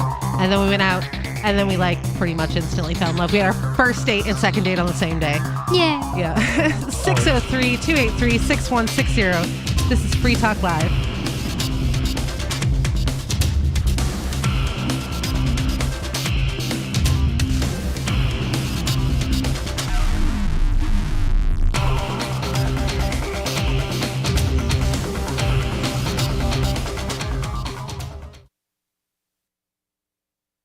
Some of you have wanted to support Free Talk Live's mission on a monthly basis, but don't want to support Patreon. Now we have an alternative that also helps our premier streaming platform, Odyssey. Visit video.freetalklive.com and click Join at the top of the channel. You can subscribe for $5 per month, and unlike other subscription services, Odyssey adds their processing fee on top, so it'll cost a little over $5 per month, but Free Talk Live will receive the entire amount you pledged. Higher donation tiers are available if you're feeling so inspired. You'll get a special membership badge that's visible in the Odyssey chat room, and if we get enough supporters, we may enable members-only chat. This new subscription method is a great way to decentralize our direct listener support away from just Patreon and also support a libertarian-run business, Odyssey. Please visit video.freetalklive.com and click join to subscribe to our Odyssey channel and help support spreading our message around the planet. Visit video.freetalklive.com and click join today.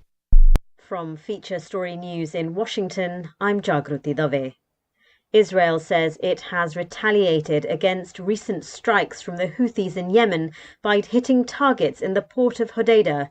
It comes as Israel and Hezbollah continue to trade rocket attacks following Friday's killing of the Lebanese militant group's leader. Sarah Coates has more from Tel Aviv.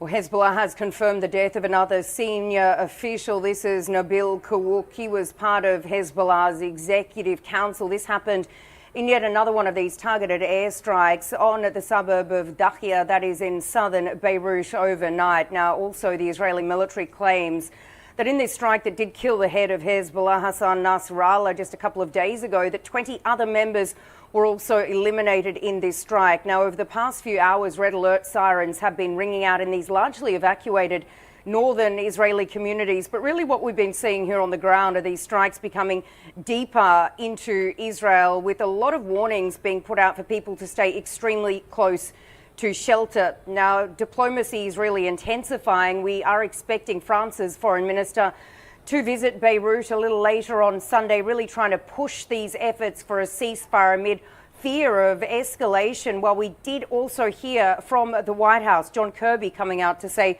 that all-out war with Hezbollah or Iran will not in any way return these northern residents back to their homes. And they've really been pushing for the Israeli government to get them back home. And this is one of Israel's expanded war goals, to return some 60,000 internally displaced people back to these northern borders. US President Joe Biden says the devastation wrought by Hurricane Helene is a tragedy. While speaking to reporters at Dover Air Force Base in Delaware, Biden said FEMA officials are on the ground in Florida working to address the situation. Yes, it's tragic. As a matter of fact, we're trying to get the exact number. My FEMA advisor is on the ground in Florida right now. At least 64 deaths have been reported in the southeast of the United States as a result of Helene. The head of the Federal Emergency Management Agency in the US says climate change is part of the reason Hurricane Helene has been so devastating. In an interview with CBS's Face the Nation, FEMA Administrator Deanne Criswell said climate change is causing warmer ocean waters, which in turn is contributing to the formation of stronger storms. And so it's creating more storms that are reaching this major category level than we've seen in the past. Criswell said warmer waters and stronger storms cause higher storm surges and increased rainfall, which raises the risk of severe flooding and water damage. From bureaus worldwide, this You can stick it to the man and big tech. Join our FTL social mastodon at social.freetalklive.com.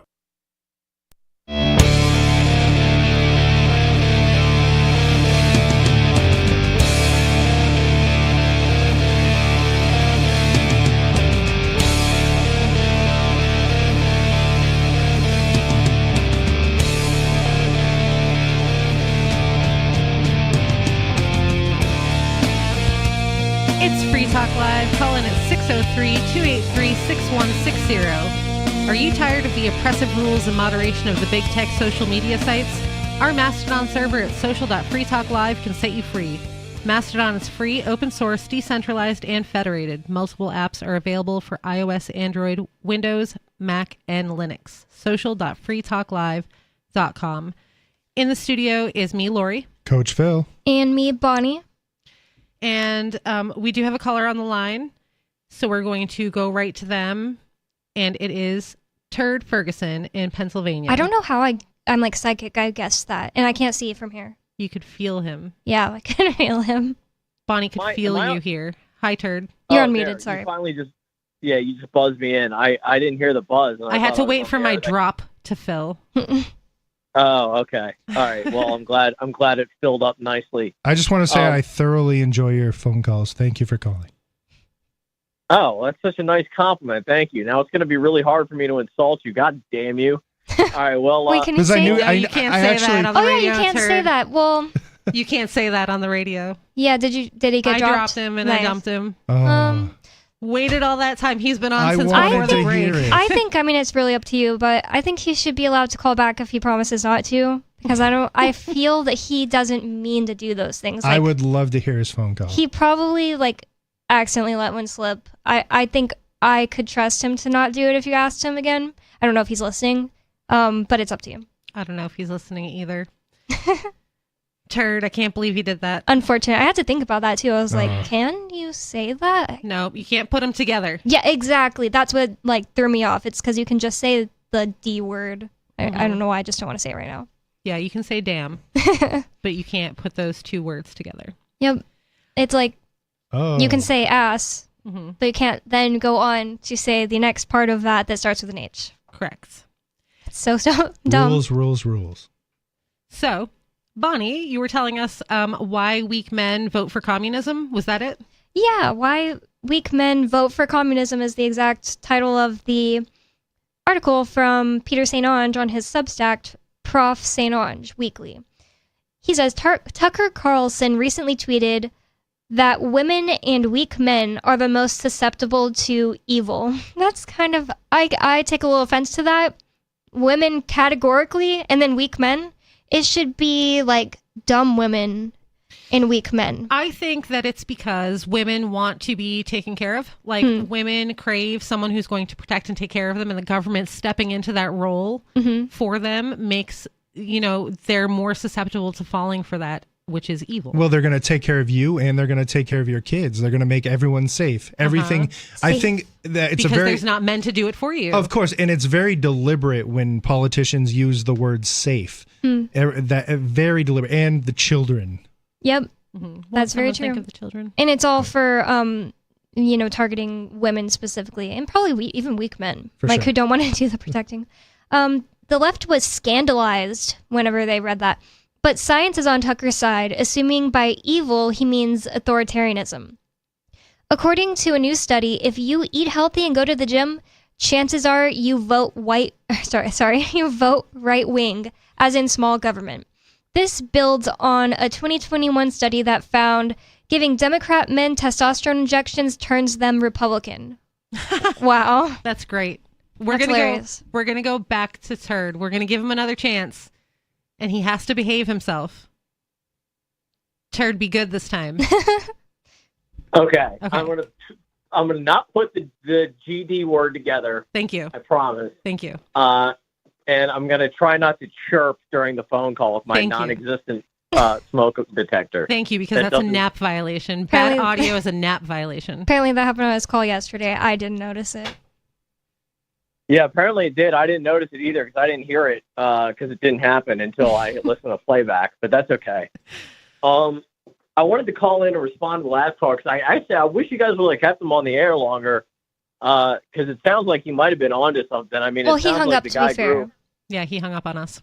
He hung up. Yeah, it's too bad because it sounds like he actually grew a pretty successful business. I didn't hear exactly what he said, but it sounds like he grew a construction business into like an 8-figure business or something. That's pretty impressive. He did say that it was given to him. He did not say he built it from scratch.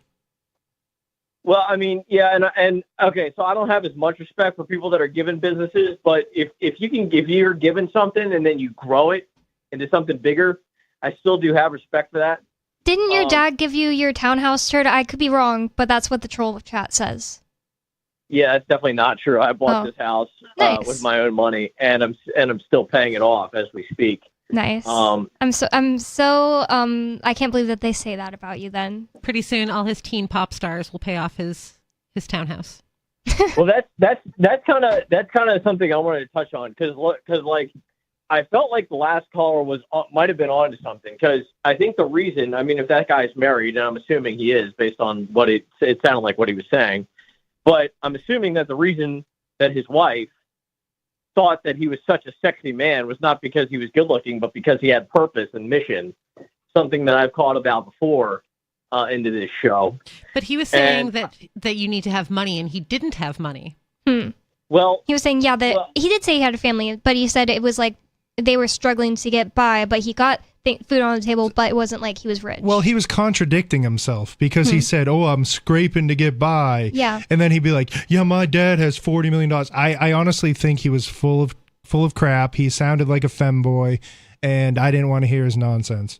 So well, let me just say, I mean, if he's struggling and making moves and hustling to support a family, then his mission is to raise kids with his wife and put food on the table, and that's mission. I mean, agreed.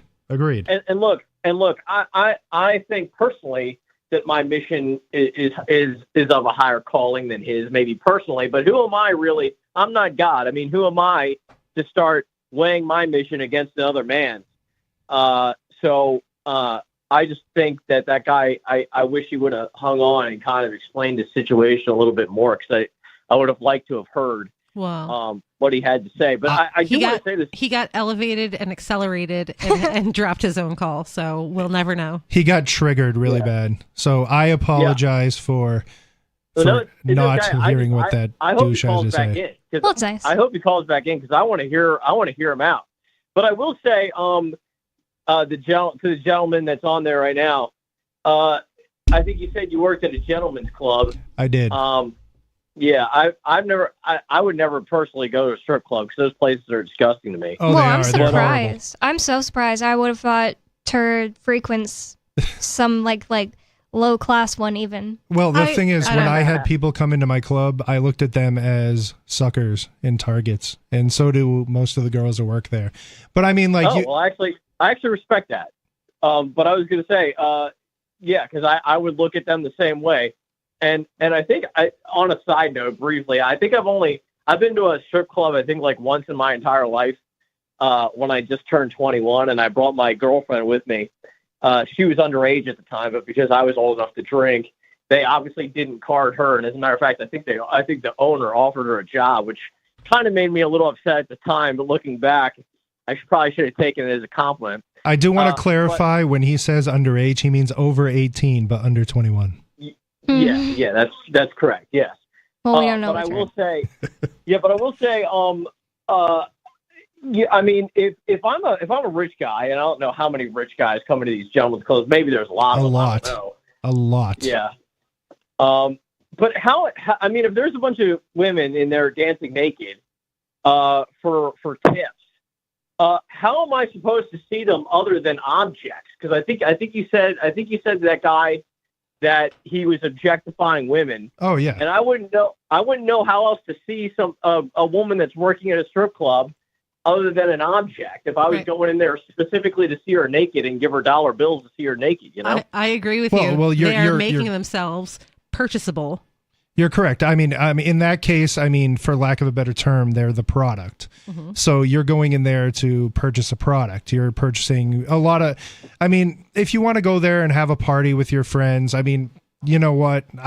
Go for it. But a lot of the guys who come to the clubs, I can have a podcast about my experiences at the club, to be honest. But they're there because they're either they don't like their wife or they have a hard time talking to women, and the women take advantage of it. So you come into the club and you're paying for time. I've seen guys go to the ATM and drop thousands and thousands of dollars and go home crying because they don't realize that they spent so much money. Well, so sad. Like not in like a oh no, I'm crying for you way, but like in a pathetic way. Yeah, 100%. Like a shaking tiny dog, like dogs that are scared of everything, they shake all the time. That kind of sad. Yeah, it's pretty crazy. And geez, actually, on a side note, one of my ex-girlfriends, the same one I was just talking about, actually, one of her older brothers, not her oldest or second oldest brother, but the youngest brother of the family, her older brother still. He was one of those guys that would like go to strip clubs and like think that the stripper was like actually like attracted to him. You know what I mean? And I remember, smoking weed with him in the car one night. with her youngest older brother and her second youngest older brother. It was the three of us smoking bud in the car together, and like the two brothers had gone to the strip club like together like every night for the past 2 weeks or something. Ew. And the one older brother, the older one was like the cooler one. He was the one that was actually would have been like successful with women. He was like, dude, I really don't want to go. And then the younger one was like, oh, come on. He's like, tonight's the night. I can just feel it in my bones. It's like he was addicted to it. It's like he was like getting a dopamine rush for thinking that he was going to be able to pick up a stripper or something. Whoa. So all these men that go to the strip club that think that the women are going to be in love with them, these women see men all day long with lots of money and like, treating them nicely or whatever. And they think that they somehow are so special, but women outside the club aren't falling over themselves to get with them. Like that doesn't make any sense. It's pretty delusional. Yeah. Yeah. Yeah. I mean, there's so many things that go into the dating scene and why it's so toxic now, but I had an ex-boyfriend. Sorry, were you saying something or continuing? Oh, no. I mean, like strip clubs are a whole different animal. I had an ex-boyfriend who I was 19, so like there were lots of red flags I would see nowadays that I didn't see then. But one of the things was his ex. He was like in the process of divorcing, and they were completely like not together by the time I met him, and we lived in a very small town. It wasn't like, oh, he was lying to me. They were not together, but she was a stripper when they met, and she had all kinds of mental issues. She was like a super crazy lady, and I saw plenty of receipts. She started messaging me. No, she got her friends to message me when she found out about me, and they were like in their 30s, and I was 19. So, yeah, I don't know. I can't imagine thinking that's the quality of woman I want to get with. Like that, the men that want to do that in general. I mean, if they just want to have sex, that's one thing that's still a bad idea because you are potentially still catching yourself in like a trap that way. Mm-hmm. But a man who actually thinks like this stripper is going to be like a really good wife that I want to have, like bad idea. Yeah, that's crazy that you say that because I'm pretty sure I saw a study recently. I don't know who did the study, but they polled a bunch of like OnlyFans girls and like a bunch of strippers and like sex workers and other people like that, and like some ridiculously high amount of them, it might have been like 85% or something ridiculous like that, all had like mental health problems or like experienced like some sort of like trauma or like drug addiction or like some really, really big problem in their life, like the overwhelming amount of them. So your anecdote there would actually correspond with the data available. I have dating advice for all of the people who are dating out there in the world. This is how I went about dating when I was single, is I would go out with somebody, and the moment there was like a hint of a red flag, it's over. Yeah. Done. Like, that's it. Don't let anything slide, because the person that you are dating is showing you the very best side of themselves. And if there are already problems, they're much bigger than what you're seeing now. So just get out of there the moment that it's bad. I totally understand all that, but how do you get the, like what I was just saying, like I was 19 and I lived in a tiny town. There wasn't like a lot of options. How do you get the experience, like to understand what this very specific thing? You won't get it when you're 19. You will not find most people are not going to find the love of their life at 19. But sometimes there is a way for men.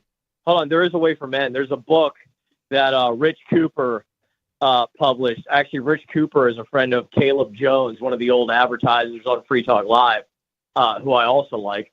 But Rich Cooper wrote a book called The Unplugged Alpha, where he goes through for men, all the different red flags that you need to look out for with women. And there are a bunch of them, but the two biggest ones that stood out to me is if the woman does not have a good relationship with her father. That's the big one that stood out to me. That's a thing with men too. Just so everyone knows, that's a gigantic thing with men too. If a man doesn't have a good relationship with his father. Yeah, that's probably true. That wouldn't surprise me. But the other one is a woman who is violent. That, which is like the biggest one, I think, in my opinion, the most important. Violent? If a woman. How could you not just know that without reading it in this guy's book? Well, because there are a lot of men out there who, because they're finally with a woman who are giving them consistent sex, they will put up with being hurt over and over again by a violent woman. And I should say this also, because this is important. And I've actually experienced it. Obviously, I didn't stay with this person because it's a red flag, but I've experienced it. It tends to be the more violent women who often are willing to have the much kinkier sex, in my opinion. So it can become this sort of cycle where it's like, oh my God, like the guy, like, of course, men, they're like, oh man, the sex is amazing. I really want to stay with this girl, but she's crazy and she hits them. And it's just a toxic, vicious cycle to be in. So I'm going to tell all the people who don't have long-term relationships a secret about long-term relationships too, is that if you love and trust a person, you're pretty willing to do things to make them happy in that aspect. Like if somebody wants to do things, you're going to be like, okay, sure, let's do that, because you have trust. Sure. So like find a person that you love first and like trust and get along with, and they are not one giant walking red flag. And then you will get to that point where you're having all of those things that you're looking for. But then again, I mean, you can't prioritize sex. Sex needs to, it needs to be a part of your relationship, of course. But a lot of times it seems like people are prioritizing sex over other aspects of their relationship, which if you do that, you're going to have a terrible time. And I think that's what you're talking about, Turd. Am I correct? Well, they're guys. Yeah, of course that's true. But you gotta you for men, it's a biological thing. And when you look at the data between men and women, of why they get married, or why they at least stay with a partner long term. I mean, for men, the number one reason is consistent available sex, and for women, that's like I'm not even sure if that's in the top 10 for women. So I'm not sure that would even be correct, because the thing is, like, you need to have a higher purpose. And it seems like whoever took this survey, they don't seem like they have I don't know. There might be a lot of men out there like that, because I heard... I'm sure there are. I really hope this is just fake, but I've heard from multiple people that 80% of men who cheat, maybe that's what it is. 80% of men who cheat right after a baby was born, because they can't have sex right then. They can't wait a few weeks or whatever for their woman to recover, so they cheat. Gross. Does that go back to femboys that we've been talking about? Oh, gotta be like not a manly man. Exactly. Yeah. Because the thing is, you're not protecting your woman. Mm-hmm. Especially if you're putting her at risk of who knows what STD? else. Yeah, STD. I mean, not just STD. You're risking your family because for a momentary pleasure. Because you can't control your pee-pee. Right. Come on now. But you can't like totally deprioritize sex either. Like, it is part of a healthy relationship. Dead bedrooms exist, and it does not make for a happy marriage. Like, it is an important thing. I don't get down with the whole like wait for marriage thing that a lot of religious people are into, because I think that it's really important to know that you're compatible in that aspect to have a lasting, healthy relationship. Because if you're totally not compatible, say one person has a really high sex drive and the other person has a really low sex drive, that's not going to be happy for one of them in the long term. Well, I agree. Yeah, I agree with that too. Although, and I would never be able to get down with that either. But it is, I should say though, that it is true, just based on the data from couples, that those who do wait until marriage are statistically like far less likely to get divorced. Why does it matter what status you have with the government before you do something like that? Yeah, it's just like absolutely obvious. Well, marriage isn't illegal. I mean, unfortunately, it's become a legal thing. But traditionally, marriage is a religious thing. It's not a legal thing. And if any, and I would never allow the state into a marital relationship with me and my wife. I mean, if I ever get married, it's going to be a religious. Yeah, thing. I am only religiously married, at least to Ian. But I forgot. I messed up my train of thought. So, okay, there is definitely that aspect that it doesn't have to be just a government thing. But even then, it's like, why do you have to do this one specific ceremony before? Like, Ian and I basically just transitioned from everything we were already doing to everything we were already doing except a vow to stay together forever. I'm going to say that stat that you brought up about people who wait until marriage are less likely to get divorced. I'm going to say that that's poisoned by the fact that people who wait until marriage are ultra religious people who look down upon divorce, and so they're going to stay in unhappy marriages. Well, and you have to also, I mean, they're not necessarily unhappy. I mean, you have a higher purpose. I mean, I wouldn't say I'm the most religious person, but I have been around religious people. I've been around more. I went to a junior college in Utah till I got thrown out for smacking somebody in the library. But I still have good connections with people in Utah. I lived at a Catholic fraternity house in college for 1 year. My husband's ex-Mormon. Oh, okay. Yeah, I know. Well, the thing is, some of them are really great people. They have a lot of good foundations, but they have a high. My whole point of this, I'm rambling. There's a higher purpose to than just, hey, I need to have mate to mate. You know, it's just. It is a biological function of human beings to want to reproduce. Like, it is a drive in humans, and it is an important part of a relationship. It's important. Like, any way you slice it, it is an important thing. If you have no physical connection with the other person, it is not likely to work in the end. I can also see men feeling really rejected by their wife if, like, every single night their wife is saying, no, I don't feel like it. I have a headache. So that could totally be, like, well, what then that you start to be like, means. I mean, it can go both ways. Like, if the man rejects the woman rejects the man, it can be like, what's wrong with me? I feel like a lot of guys are low effort, too. Like, they don't put enough effort into it. They just want you to just be there when they want you to, and they don't put the effort into making it happen. So that's a problem, too. All you single people. Just put in the effort. Have a higher purpose. Yep. Yeah, I agree. And I would just say, just lastly, just to kind of bring it back home, that really the best sort of relationship that's ever going to work out between men and women statistically are men that's going to have mission and purpose, as well as a desire to have children with the woman that he's with, and the woman to be willing to bear the children, and for a woman to meet him halfway and keep herself beautiful, and be willing to make those sacrifices on both sides of the table. I totally agree with that's what relationships are all about. They're about compromise and meeting in the middle. I completely agree with Thanks for the call, Turd. Keeping yourself looking good as a woman. And I think, like, a few years ago, when I was way more leftist, I might have been even, like, insulted by that. But I am not insulted by that at all anymore. I think that it's like, imagine you buy a car and then, like, in 10 or in a few, in 10 years, that's the car's objectifying people, though. But imagine I've just seen this one specific person on the internet. They got married, and then just, like, in a couple of years, she just, like, let herself go 100%. It's like, you didn't get married.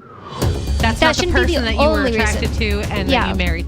And I think that not taking care of yourself shows character flaws more than it is a problem with your physical appearance. You also need common goals. Yep. 603-283-6160. This is Free Talk Live.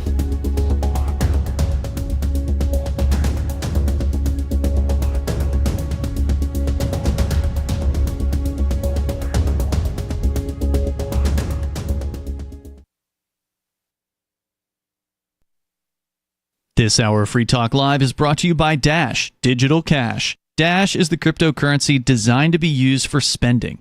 Rising fees have made Bitcoin useless for purchases, but Dash continues to have fees less than 1 cent per transaction, and its features ensure Dash is undefeated as the most useful cryptocurrency in the marketplace. From a technical standpoint, Dash transactions are irreversible, and its network is protected from 51% attacks by their Chainlocks technology. There's no need to wait for a confirmation before considering a Dash transaction complete, so it's great for merchants. Dash is one of the oldest cryptocurrencies and is widely available on exchanges, including the decentralized Maya protocol, and in multi-crypto wallets. It's easy to get and use Dash. Start by learning more at dash.org. Big thanks to the Dash DAO for sending us 32 Dash per month to promote Dash on the air. Visit dash.org to learn about Dash. Dash.org. There are basically two types of advertising, direct response and branding. Radio's great for direct response with its low cost to listener ratio, but audio can't be beat for branding, which is a longer term endeavor. You want to be the first thing that someone thinks of when they think about your product or service. If you have a local business that you want kept top of mind in your community, call the station. If you need national reach, Free Talk Live's got around 200 radio stations, millions of monthly listening sessions, can suit all budgets, and if we don't think we're right for you, we'll tell you. Email me, mark@freetalklive.com. Tired of cancel culture? Sick of mega tech corporations holding an axe over your head? Join the LRN.FM Matrix chat server. It's self-hosted, so no one else can tell us what to do or say. Don't like the existing channels? You can make your own. You can even connect into some of our channels from other Matrix servers. It's federated. For the full LRN.FM Matrix experience, though, you should join our server via the step-by-step instructions at chat.lrn.fm. Chat.lrn.fm. You're listening to the live edition of Free Talk Live. Hour number 3 is next after the news here on the Liberty Radio Network at LRN.FM. From Feature Story News in Washington, I'm Jagruti Dave. Israel says it has retaliated against recent strikes from the Houthis in Yemen by hitting targets in the port of Hodeidah. It comes as Israel and Hezbollah continue to trade rocket attacks following Friday's killing of the Lebanese militant group's leader. Sarah Coates has more from Tel Aviv.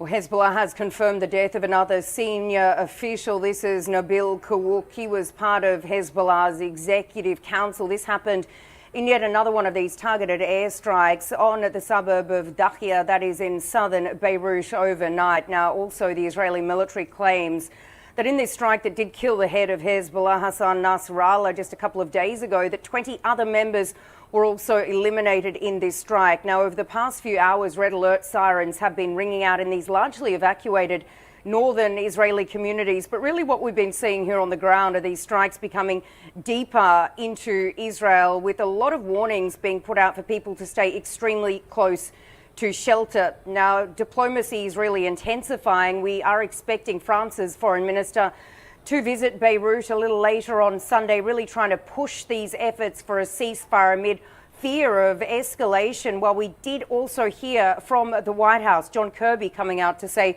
that all-out war with Hezbollah or Iran will not in any way return these northern residents back to their homes. And they've really been pushing for the Israeli government to get them back home. And this is one of Israel's expanded war goals, to return some 60,000 internally displaced people back to these northern borders. US President Joe Biden says the devastation wrought by Hurricane Helene is a tragedy. While speaking to reporters at Dover Air Force Base in Delaware, Biden said FEMA officials are on the ground in Florida working to address the situation. Yes, it's tragic. As a matter of fact, we're trying to get the exact number. My FEMA advisor is on the ground in Florida right now. At least 64 deaths have been reported in the southeast of the United States as a result of Helene. The head of the Federal Emergency Management Agency in the US says climate change is part of the reason Hurricane Helene has been so devastating. In an interview with CBS's Face the Nation, FEMA Administrator Deanne Criswell said climate change is causing warmer ocean waters, which in turn is contributing to the formation of stronger storms. And so it's creating more storms that are reaching this major category level than we've seen in the past. Criswell said warmer waters and stronger storms cause higher storm surges and increased rainfall, which raises the risk of severe flooding and water damage. From bureaus worldwide, this is FSN. With FSN Spotlight, I'm Simon Marks. Today, the toll on the Biden administration that is being taken by Benjamin Netanyahu's determination to ignore the entreaties he receives from Washington over the spiralling conflict in the Middle East. Israel's elimination over the weekend of Hezbollah's leader Hassan Nasrallah flew in the face of Biden's efforts to secure a 21-day ceasefire. Jasmine El-Gamal is a Middle East analyst and a former Pentagon advisor during the Obama administration. She says Biden has only himself to blame. He's not actually trying seriously to affect any change. I mean, he's been complaining about Benjamin Netanyahu for almost a year now. And all of these leaked stories about how frustrated he is with Netanyahu, how he has angry phone calls with Netanyahu. But in the meantime, the U.S. continues to send arms and funds, continues to support the war militarily. Their envoy, Amos Hochstein, who's been dealing on the Lebanon-Israel issue, has been completely sidelined, ineffective. the Israelis don't really tell him anything before they do what they do, and likewise with Secretary of State Blinken. So the Americans really come out of this looking extremely impotent diplomatically on one end, and then also at the same time continuing to fuel the very conflict that they say they're trying to end. And of course, there are questions about how all this will impact the presidential election campaign of Vice President Kamala Harris. With FSN Spotlight, I'm Simon Marks. The main headlines again. Israel says it has retaliated against recent strikes from the Houthis in Yemen by hitting targets in the port of Hodeidah. President Biden says the devastation wrought by Hurricane Helene is a tragedy. And the head of the U.S. Federal Emergency Management Agency says climate change is part of the reason Hurricane Helene has been so devastating. And that is the latest from Feature Story News. I'm Jagrati Dav. All experts agreed this week that the dying U.S. economy is no reason at all to stop investing in print media, calling the newspaper and magazine industry a veritable cash cow with massive potential for growth. Top experts everywhere said that aggressive investment in print media will pay off in spades, and that newsprint is in no way threatened by internet news sites or online video content. Besides, everyone in the know agreed, loyal readers of newspapers would never, ever in a million years turn their back on the trusted print media industry that has always been there for them in good times and bad. This is the Onion News Network. It's the Onion Radio News. I'm Doyle Redland. Cardiologists announced today that test subjects who took a single aspirin tablet followed by a fifth of bonded Kentucky bourbon were 85% less likely to realize they were having a heart attack. Potential side effects for the new treatment include slurred speech, impaired vision, and vomiting. Doyle Redland for the Onion Radio News, online at theonion.com. Don't miss a moment of Free Talk Live. Get our archives daily via our podcast at feeds.freetalklive.com.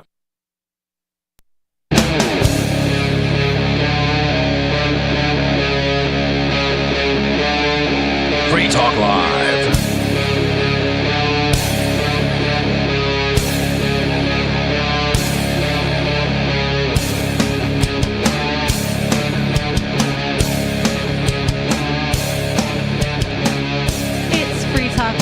Talk radio you control, calling 603-283-6160. I'd like to thank Robert for being an amplifier with us here at Free Talk Live. That means that Robert went to amps.freetalklive.com and signed up to support the show. AMP stands for Advertise, Market, Promote, and Support. Thanks to Robert and everyone who supports us. Again, that's amps.freetalklive.com if you'd like to check out the perks and benefits of becoming an amplifier. Tonight in the studio, you have me, Lori. Coach Phil. And me, Bonnie. And we're going to go to the phones. We have David in New Mexico on the line with us. Hi, David. Oh, man, she hit the button. All right. I hit it. Yeah. Lori's always hitting it, man. She's always hitting it. I mean, what can you say? I hit it. That's funny. Hey, did y'all get all them nudes I sent y'all? Oh, I forgot. I posted out on the Free Talk Live Twitter for listeners to send in their nudes so we have data to sell. Oh, nice. That would not be the first time a guy sent me a nude, sadly enough. Are you going to post them publicly, of course? Oh yeah. Me, well, for ransom. For ransom. David, you have to give me, for yours, $20.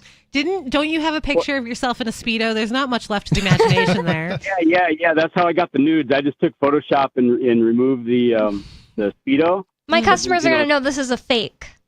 Well, there were those that app that could do it couldn't do that, but it was making fake porn of people. You could feed it a picture of somebody with their clothes on, and it would AI naked pictures of them. Yeah. Turd's an expert on that. He was talking about that years ago. It's his platform.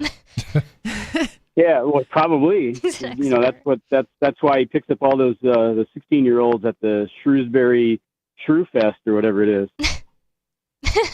What? He called in saying that he picks up. I think he said picks up 16-year-olds. Well, that I don't really want to completely say that because I'm not sure. I think he says hot young teen pop stars. Yeah, in Shrewsbury is where he lives, and he was talking about going to a Shrewsbury Fest, and yeah. That's code for 14-year. How can you pick up hot 14-year-olds at a fest that is a shrew fest. It isn't a shrew an older, unattractive, mousy, frumpy homebody? Maybe it's the actual animal shrew, Yeah. and they like just have lots of shrews there to hang out with and pet. Cute. And feed Super berries cute. too, because it's shrews. I actually saw a mole recently, like with the long snout, and like almost it looks like they have no eyes, and it's a really fluffy brown one, and it was like the size of somebody's hand. And it was so cute. They're cute. I love mole. I was gonna say I love molasses. I eat molasses all the time. What? Molasses? Oh, Molasses. I was like, what? Ew. I just don't even know what to say right now. I didn't kind think of molasses at all. Talking about like 15-year-olds You don't use and molasses? and- No, I didn't think molasses while he was saying that at all. So I was like, what are you saying? I was like, that is a pantry staple, Bonnie. Get some. No, I actually do have some because I made gingerbreads cookies. Ooh, that's a good idea, Coach. Turd's probably taking notes. 15-year-olds and molasses. You know, I can think of a few things, and Turd could probably think of a whole bunch more. Like Set a trap. Like the Great Molasses Flood. What's that? No. Oh, you don't know about the molasses 15-year-olds flood? and molasses. Well, I guess you don't have as good imagination as me and Turd. I was thinking set a trap, especially if they're just a okay. shrew. Yeah, never mind. Never mind. But speaking of shrews, you know what? Maybe you can explain this, Bonnie, Lori, anybody. Templeton here, he was just here a minute ago. Mhm. I heard him in his water and food dish. That's your rat. That's one of them. Yeah, the Templeton and Willard and Ben and Choopy. But anyway, Templeton. You know what Templeton did a couple nights ago? What? I had a dishpan of water with a dishcloth in the dishwater sitting out there, and he came up, and I saw him running away with the dishcloth, and I'm like, hey! And so he dropped it and took off, and so I put it back in the dishwater. 5 minutes later, he comes back and steals it again. He's just What's up with providing for his family. He probably wants to make a nest with it. I guess. I couldn't figure out. It's cold. Winter's figure out coming. You created this strange dynamic with these rats. They think they can borrow from you now. Well, pretty much, yeah. And right after I took it away from him the second time, I'm standing there and it's dark out. It's dark out by then, and I feel these little, well, not little. They're as long as cat whiskers. I feel these rat whiskers on the back of my ankle tickling me. Absolutely. And not. I look down. Absolutely what? Not. Absolutely not. If there was a rat tickling my ankle, I would punt it. I would scream. From my time being in New York, I'm good on seeing more rats. Well, you haven't seen these rats. They're actually pretty. They look. I told you before. They look just like cottontail rabbits. The same fur, and except for their belly is white. The white belly with cottontail fur is like half the length of cottontail rabbit fur, but it's soft and fluffy and just like that. And they're perfectly clean. They're really, really clean. They look immaculate. There's not a speck of dirt on them. Yeah, rats are very clean animals. Yeah. It wouldn't matter if it was clean to me. Even if you could somehow prove that those rats were clean, I would scream and run away if it was sniffing me because I would just think it was going to bite me. I wasn't being facetious. Rats really are really clean animals. They clean themselves more than cats do. Well, they can also spread disease to people. That's the thing. That's why I would be like, ew, get away from me. Yeah. Don't bite me and give me hantavirus or Well, a domesticated rat might be a little different. His or not. His came into his house. Yeah, he's talking about like wild rats that he hangs out with. He also has lizards, a roadrunner that lives on the roof. David is a male, real-life Disney princess. Yeah, he's Snow White. Interesting. Mm-hmm. Well, maybe we should get you on a reality show or something. The roadrunner, that's the funniest part to me. That the roadrunner will like stand on his roof and go like dun dun dun dun like as it's running, and then it'll turn and stick its head into his window. Is this in Arizona? New Mexico. Might as well be in New Mexico. Actually, it looks just like when you watch Looney Tunes cartoon, Roadrunner cartoon, and you see the scenery go by. That's exactly what it looks like out here. Oh yeah, I need to get out to New Mexico. My Uncle Toom lives there. Hello, Uncle Toom. Shout out. We specifically avoided New Mexico. Yeah, his name's Toom. And he lives in Tombstone? No, he lives in Tombstone's in Arizona. Somewhere in New Mexico. I mix those up a lot. Portales. Aha. Billy the Kid country. Did you ever meet Billy the Kid? Bonnie the Kid? How about Bonnie the Kid? No one knows what you mean by that. Today, I had to tell somebody I ordered food to be picked up, and I had to tell them my name. And usually, I just say Anna because it's so easy for everyone, almost everyone. One time, I said Annie, and I picked up the food. It said E-N-I. I was like, I can't win. But so I said Bonnie today, and the lady was like, what was that? And my second thing, it's so easy. I said, it's Bonnie, like Bonnie and Clyde. And she said, Ronnie? It's like, you've never heard of Bonnie and Clyde? Well, Ronnie and Clyde, obviously. Yeah, Ronnie You've and not Clyde, seen obviously. Ronnie and Clyde? That's So my favorite stupid. movie. So From now on, just tell them Ralph. They won't forget that. You know, with your voice. That's and then not you say your easy. name. They're not going to be like, oh yeah, Raul. Everyone with the name Raul, I know how to spell. What? Like that doesn't.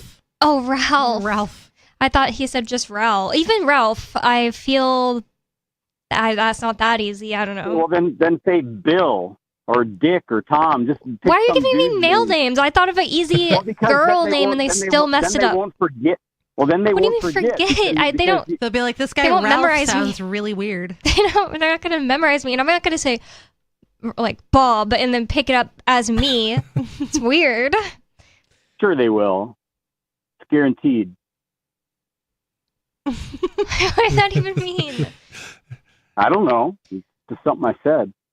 Well, just so the listeners know, I forgot, but I give impeccable dating advice for anyone who wants it, and my criteria. Okay, give me some, Bonnie. Give me some impeccable dating device. Leave the desert.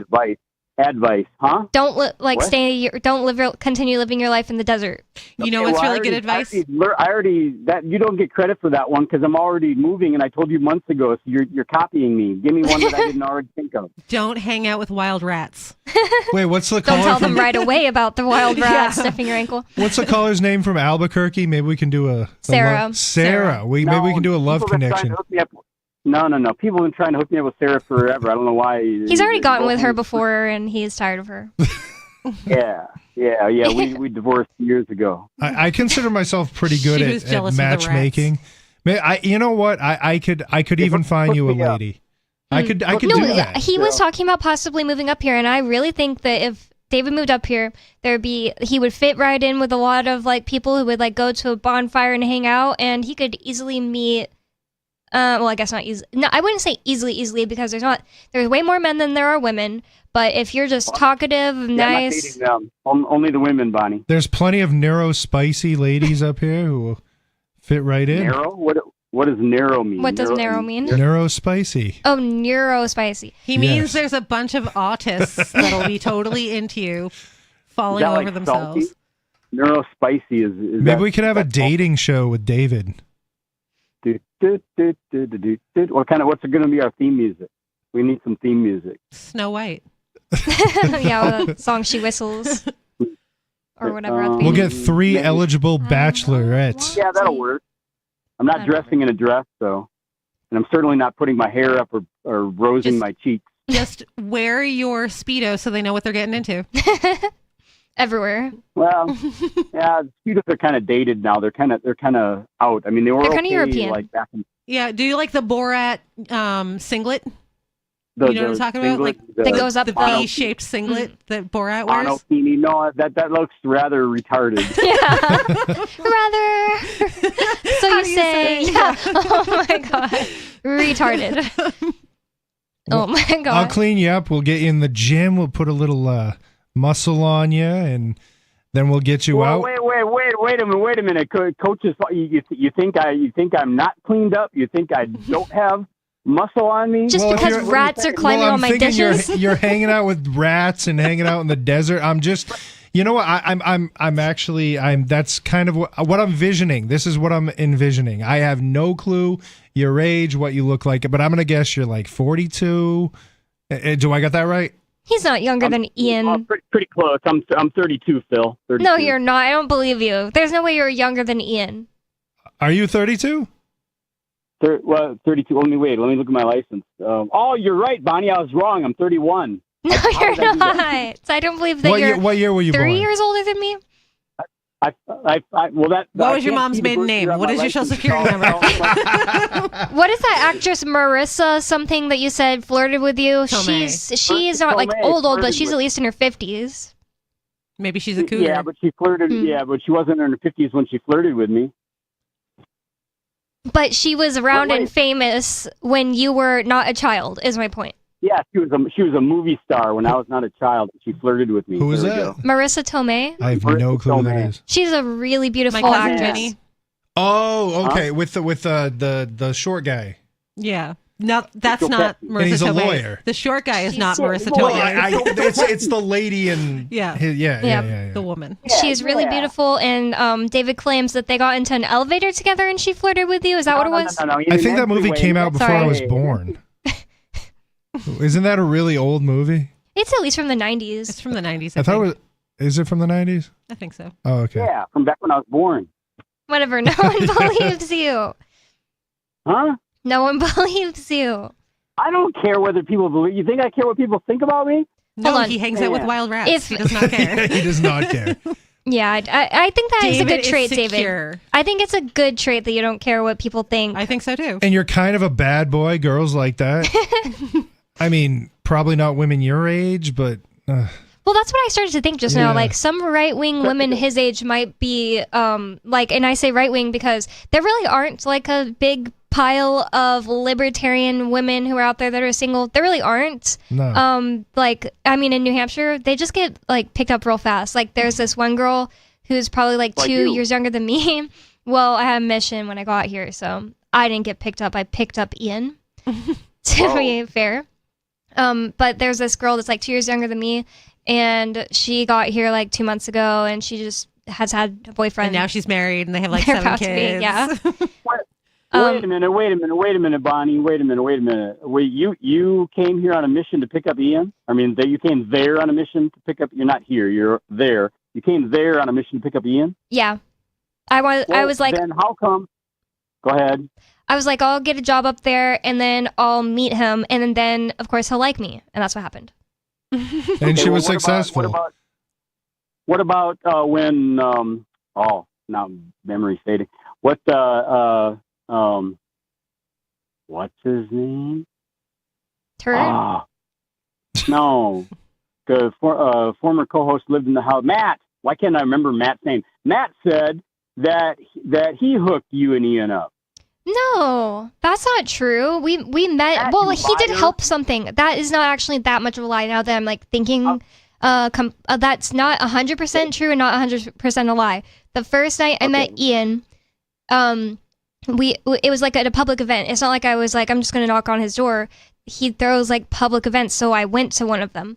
And like I wanted to talk more to Ian, but so many like crazy things happened that night where like there were cops around, and like we went to film the cops. I like literally went cop blocking with Ian the first night I met him, like first few minutes I met him. And like there was a bunch of other people there, and they all wanted Ian's attention, so I didn't get to talk to him enough. But Matt, I think like #1 best wingman activity. He was like said to my friends that were with me, which I brought male friends with me because I didn't want to be just like alone. Do you guys like guns? You want to come to my house and see all my guns? And I'm not saying I know this for sure, but if he claims that he hooked us up, this is probably what he's referring to. He brought me and my friends to the house that he lived in with Ian to show them guns. And I was like, I don't care about this at all, but maybe Ian will come home. And then like Ian was able to break away and came home to because he knew I was still here. And that's the only reason that like we went on a second date, because otherwise I was like, oh no, I like missed my only opportunity. Like I basically had to get pulled away, and it made an opportunity for him to say, hey, check your email because I emailed you, and I would have never seen it. Like I don't check emails. So from there I got his phone number. So Matt definitely helped. I guess I didn't know he claimed that. You said it live on the radio. Oh, I said that before? I didn't know I really told that story. Matt did. Matt. Yeah. Well, cool. And he deserves cred for the wingman. Well, that's good because he took credit. And so I didn't know that was a line. You want to come and see my guns? I knew there was you want to come and see my horses. I knew that was a thing. Well, this is different. It's not a line to pick me up. I was like, would you like to get in the van and see my puppy? Yeah. It's what's crazy is him and Nikki met like 1 or 2 weeks before I met Ian. So Matt, I think, was even suspicious of me and her for a second. He was like, he literally said this to me, what are the odds that a girl just shows up that's perfect for me and then a girl just shows up that's perfect for Ian the next week? It's a setup, man. I don't know. That's weird. It's really weird. Now we're all married. Conspiracy theories. Together. I'm just kidding. Well, Bonnie can answer the question. Was it a conspiracy, Bonnie? No. Was it a setup? Nope. No? I don't know. We don't believe you. I think it was a doesn't conspiracy sound- of the universe because I was like, what if I could meet Ian? Wow, that'd be so cool. Whatever. And I didn't have like a serious crush on him. And I got a Twitter message when I barely used Twitter. And I did not use Twitter for politics. Like, I would have been mortified to. But somebody messaged me on Twitter and asked, how would you like to go to New Hampshire for a job knocking on doors for libertarians? What honestly, like, that seems so unlikely to me. Like, I had never had someone say New Hampshire to me. Like, seriously, like, no one ever talked about New Hampshire and Texas, you know? I didn't have a thought about it in my head except before Free Talk Live. Go ahead. It was a conspiracy of the universe, you said? Yeah. So that makes you Miss Universe? Yeah. Is that what you're saying? That's what I was going to be getting at. Cool. Wow. I've never talked to a Miss Universe before. These are all my credentials, though. So if you want relationship advice, call in to me because, see, these are really high credentials. Best husband ever? I don't want a husband, so can you modify that?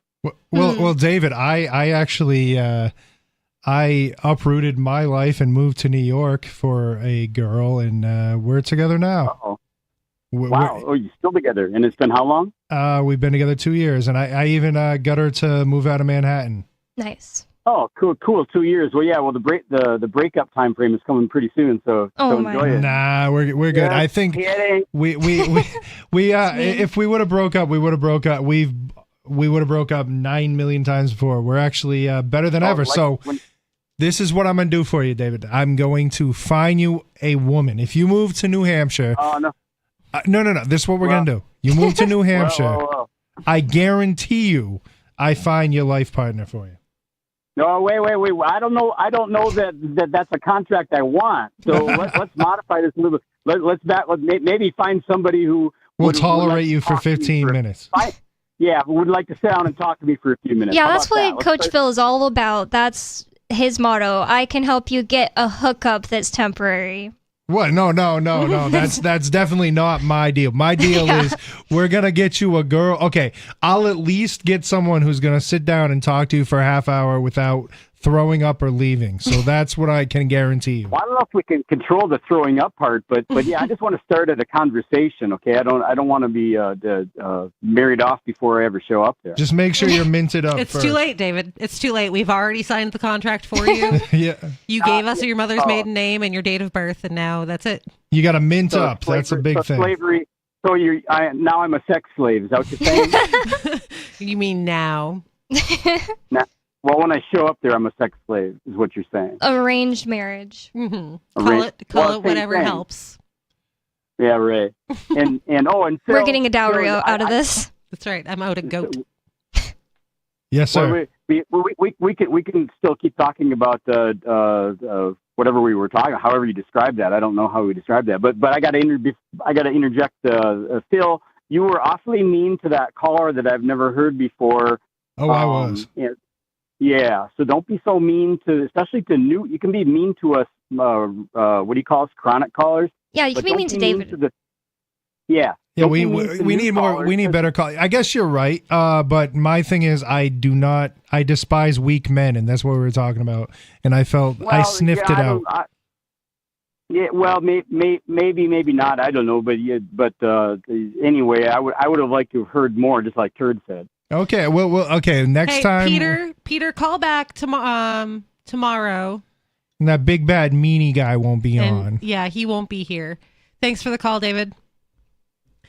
So, I think that he should call back another time and get back on. We do like to have new callers on. There could have been some kind of a misunderstanding, and maybe he's not like a weak man. I totally agree that there's such thing as vibes and little tells people will give you, but also I don't know anything about the guy. So. Yeah. 603-283-6160. Call in. We won't be mean to you.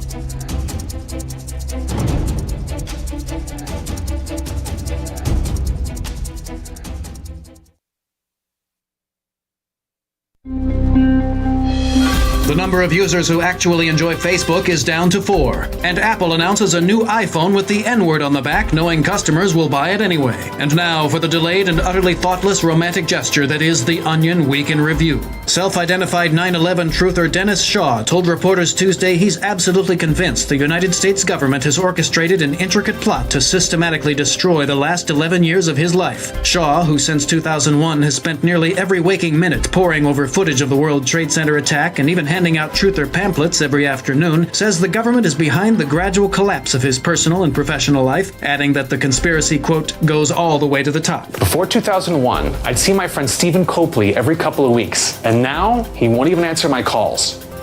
The government got to him too. Think about it. My coworkers, my wife, my friends, everyone calling me crazy after September 11th and wanting nothing to do with me. What are the chances of that? This is the Onion News Network. From Feature Story News in Washington, I'm Jagruti Dave. Israel says it has retaliated against recent strikes from the Houthis in Yemen by hitting targets in the port of Hodeidah. It comes as Israel and Hezbollah continue to trade rocket attacks following Friday's killing of the Lebanese militant group's leader. Sarah Coates has more from Tel Aviv.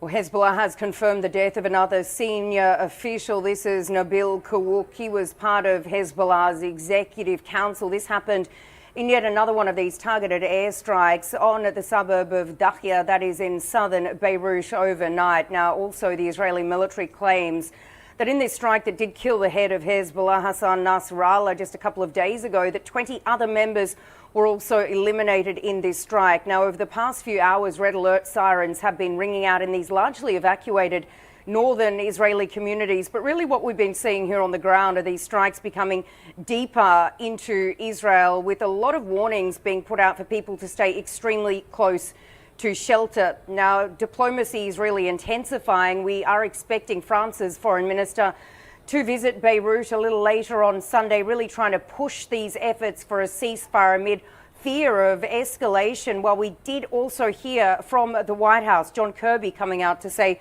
that all-out war with Hezbollah or Iran will not in any way return these northern residents back to their homes. And they've really been pushing for the Israeli government to get them back home. And this is one of Israel's expanded war goals, to return some 60,000 internally displaced people back to these northern borders. US President Joe Biden says the devastation wrought by Hurricane Helene is a tragedy. While speaking to reporters at Dover Air Force Base in Delaware, Biden said FEMA officials are on the ground in Florida working to address the situation. Yes, it's tragic. As a matter of fact, we're trying to get the exact number. My FEMA advisor is on the ground in Florida right now.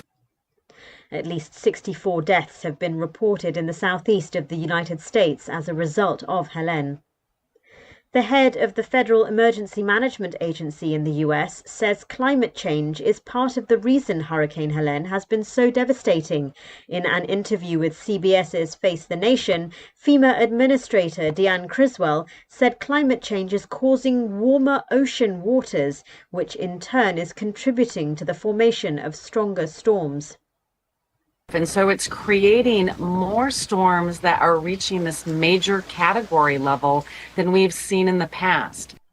Criswell said warmer waters and stronger storms cause higher storm surges and increased rainfall, which raises the risk of severe flooding and water damage. From bureaus worldwide, this. We're still not sure why you'd want to watch, but our video feed is streaming nightly for free at cam.freetalklive.com.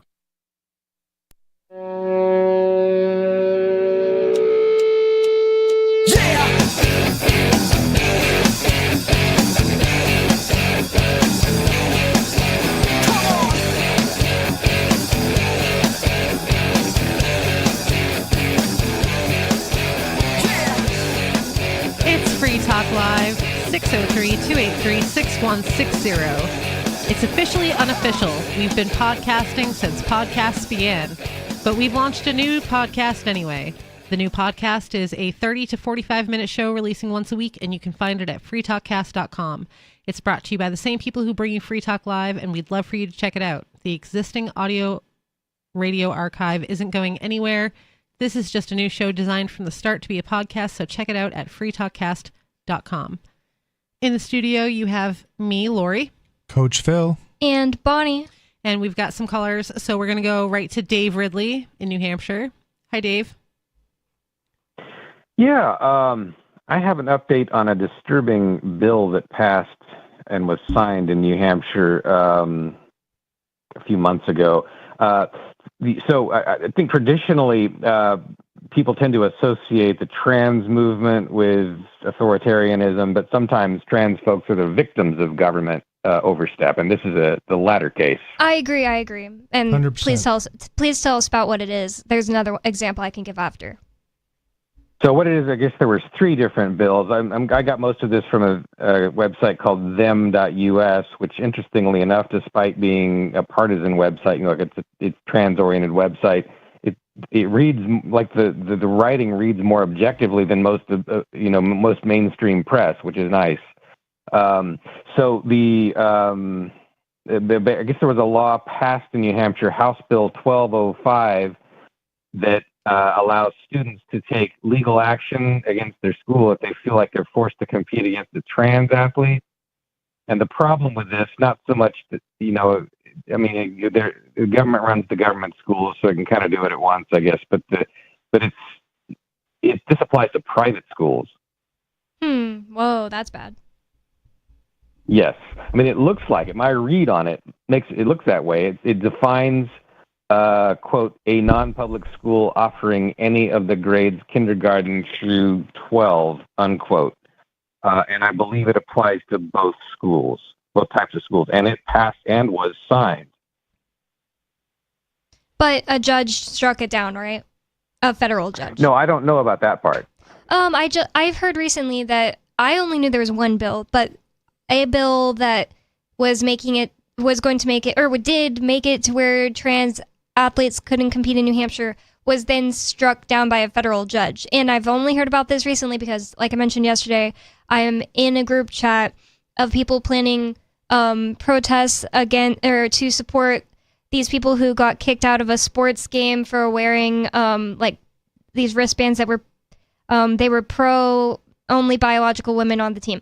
Well, I am now subjected to, but it's kind of interesting me, the opinions and conversations of these very right-wing people who really wouldn't give a crap about the free speech aspect if it was someone who was saying something that they disagreed with. Most of these people are not in it for the free speech aspect. They're in it for the stopping these trans kids from being in school or being in the school teams. But the thing about it is, personally, say I had a daughter who really wanted to do soccer. I may not want them to play on the team with a trans kid. It's also very, I think, depends on the sport, depends on the trans kid. But say I didn't want them to. Well, then I could just sign them up for a private soccer league that doesn't allow that. So it doesn't even, it's just crazy to go after or to try to make laws in the public school. I also think it's crazy that there is Title IX that caused public schools to be forced to have girls teams and boys teams. The thing is, these people don't understand the answer is don't send your kids to public school. If you don't like something public school is doing, the answer is always don't send your kids to public school. Yeah, the other part about it is you also are being forced to pay for it. But if your kids are in public school, you are already failing. Well, the one thing that's good about athletics is because it's all tied up into public schools, so you can't really avoid it. No, there is. In the same town that protest happens, there is a private New Hampshire soccer girls league for that age group. So they have almost no excuse. Person who looked into it said that there aren't trans people on it, but I guess they play against though. Yeah. The other private leagues. Well, the big thing is, especially, I played football. I went to college. I played football in college. It got me through a lot. And if honestly, I left home at 16. If it wasn't for football, I probably wouldn't. Who knows where I would have ended up.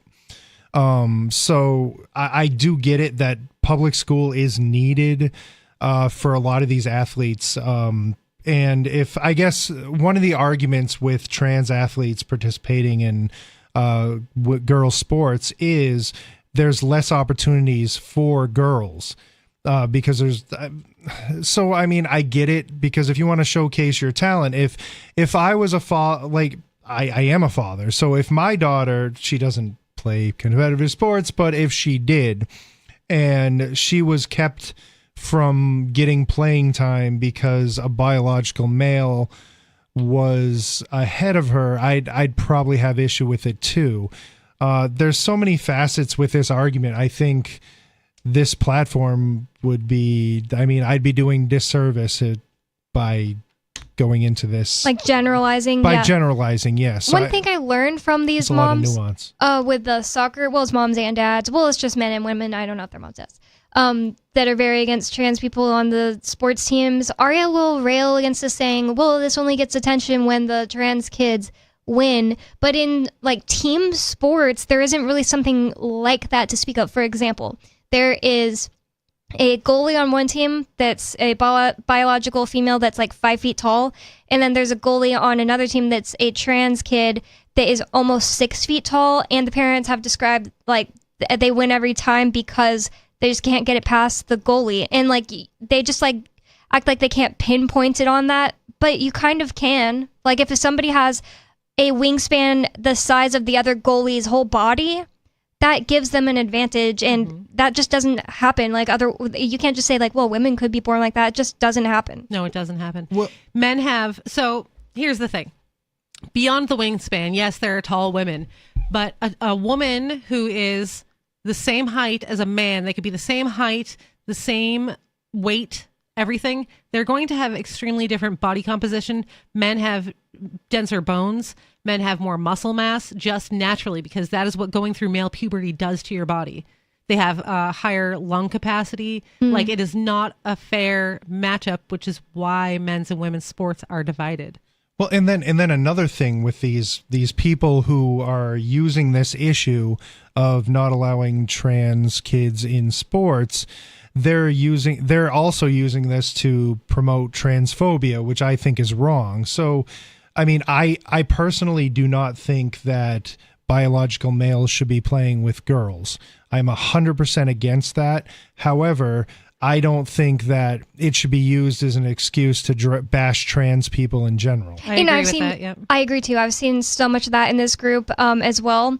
It seems like they definitely they are hell-bent against anything having to do with trans people. And to me, it seems like this is like the one little subject where you can make an argument that's like, I understand why you don't want trans people in this thing. But I still believe the answer is that if there weren't public schools, there would still be a desire for sports and people would start sports leagues. When I was a kid, my little brother and sister played t-ball and then baseball, and there was just a baseball field in our town, and it wasn't public school related. We were homeschooled, and there was just I don't know, maybe it was like partially government funded, but it wasn't a public school thing. It was just a league, I guess you call it. Yeah, I don't know. It's just sports are so tied up in these public schools. They're so, I mean, all the way to college. Baseball is the one sport that actually has a minor league that isn't tied in with public schools. But I mean, college football, it's from the beginning. I mean, there's youth league when up until grade 9, and then grade 9 hits, everything's public schools. I mean, go to Texas, you got high school kids playing in front of tens of thousands of people, and it's a business. So I don't know how you can start a league out of public schools. Well, I mean, that's it would like be how great. it is now. That's not how things have to be for eternity until the world ends. I agree. I just think it's so entrenched now. I think it would be almost impossible to remove public schools from athletics. Dave? Well, if public schools just went away altogether. That'd be great. Yeah. Dave? I checked the roster on House Bill 1205, or the list of co-sponsors, and it's long. I was relieved, however, to see I didn't see any Free Staters as co-sponsors, although I could have certainly missed some. I don't know all their names, all the Free Staters' names. Also, there were, according to them.us, there were actually three what they described as anti-trans bills passed in one day, I guess, in the New Hampshire legislature. I don't know if the other two got through, but another one was a, quote, advance warning for classroom discussion of sexual orientation and gender identity, unquote, according to them.us. And then the other one bans what they call bottom surgery. I'm not even sure what that is, for trans minors. That is sex reassignment surgery. Okay. Or genital mutilation, whatever you want. Yeah, it says those are not performed anyway on patients under 18 in New Hampshire. That's so annoying when government people make something legal that actually isn't even like a thing that's happening. Yeah. Well, California just did that, but that's... go ahead. Well, and to sort of clarify what I said earlier, I said I indicated that the government can kind of do what it wants in the government schools. That's not, I misspoke. That's not a good way to put it. In fact, if this had applied to government schools, if they had, banned trans athletes from certain activities in government schools, that would just be yet another, even if we are against the government schools, I don't think, do any of us really want teachers and principals to have another rule they have to follow? They already have to follow so many rules. I mean, we want them to be funded, but we don't want them micromanaged, right? I don't want public schools to be funded. Yeah, I don't want public schools to be... No, he said defunded. I said defunded. I want them unfunded. I want the money taken away. But I don't want us to be giving them the money and then giving them a bunch of micromanagerial tasks. And also, just the fact that the first one you mentioned, like, also manages private schools. I absolutely don't want that. If you give them enough impossible tasks, maybe all the teachers will quit. And then they won't have public schools anymore. Well, in California, they want their tentacles in on your homeschooled kids as well. And Connecticut. Well, one Free Stater really disappointed me in like 2021 or 2022. There was a bill that said in the bill text, and that was like the year I was the most active in bill review for NHLA, New Hampshire Liberty Alliance. I saw this one. I can see other people's ratings of these bills, and I can make my own and say, hey, I have a different position, and here's my position in the NHLA. I could have choose to take my position or his position. They end up going like, oh, we don't touch that topic type of thing. But a Free Stater, like a very prominent Free Stater, put that it was libertarian and freedom-friendly to pass a bill that said the government has the right... literally those words in the text, to determine if you are a male or female when they're determining which jail to put you in. I can't imagine saying that that is a libertarian act, that anything that claims that the government has the right to this, that, or the other is a libertarian act. Like, I think if there had to be jails, they should be, I don't even know. Why can't they make a trans facility? Yeah, they take so much money from people. Why can't they make a trans facility? And why can't they? They're making these people into slaves. They should be forced to make them as like comfortable as possible. Like, I don't think that trans women should be put into a woman's prison because that's not safe for the women that are there. But I don't think that a trans woman should go to a men's prison either because that's not safe for the trans woman. Yeah. Like, there should be a facility for them to go to that's not either of those places. Well, I don't think people should be in the prisons unless they committed a violent crime anyways. That's exactly what I mean. If they murder somebody. Yeah, if they murdered someone. But then I don't really care about their safety, to be honest. Still, because I don't want, people in there just getting murdered more. You're right. I mean, I probably misspoke. I was just thinking that, but the state being in charge of justice it's scary in general. Yeah. Well, anyway, we cannot ban our way to freedom. No. Right. That's so true. So many of the moms in this protest group get so triggered when you say anything. Like, there are multiple different, like, good Free Staters in this chat group. including ones you guys know, that will say things about the real solution is get your kids out of these schools. These are like leftist indoctrination camps. Please, parents, like, get your kids out of the school. They'll get so triggered and just saying, like, no, we just have to make things the way we want it. No, really, just take your kids out of the schools. You're torturing them. That is the... Child abuse. That is the solution. That's it. Yep. You can teach your kid better than any school could teach them anyway. Yep. Even if you think that you're not smart enough, I guarantee you that your one-on-one undivided attention with the entire world of information in your hand, because you have internet, is better than any teacher is going to be able to give them. But it's also the cycle of abuse because they went through it, so they want their kids to go through it. Well, that's sad. Yep. It's just normal to them. It's just the same thing as people who circumcise their kids just because their dad was circumcised. Also sad. Yeah, sad. Don't do that to your kid. Don't pierce your kid's ears. Dave? Nothing to add. Thank you for the call. Thank you. So we do have another call on the line. I screened this call, but I didn't get his name because he was cutting out a little bit. We're going to see if the audio got better and he can tell us his name. Hi, caller. Yeah, this is David Hathaway from Arizona. Hi. Oh, hi. Yeah, hi guys. Hi, Lori, and hi, Coach Phil and Bonnie. Yeah, I was calling tonight. I'm on an email list, a newsletter list from a group called Judges for Justice, and they have a very interesting perspective on all these cases where they advocate for people that were wrongfully convicted, where there wasn't evidence for the conviction. Wow. And they do an actual training course for what they say is the biggest cause of corruption in trials in the judiciary, and they call it noble cause corruption. Noble cause corruption. And what that means is that the prosecution trots out a bunch of pitiful victims, and then the judge and the jury wants their pound of flesh. So they wind up convicting people when there was inadequate evidence, kind of like in Ian's case. A lot like it. Yeah, I was like, that sounds exactly like Ian's case.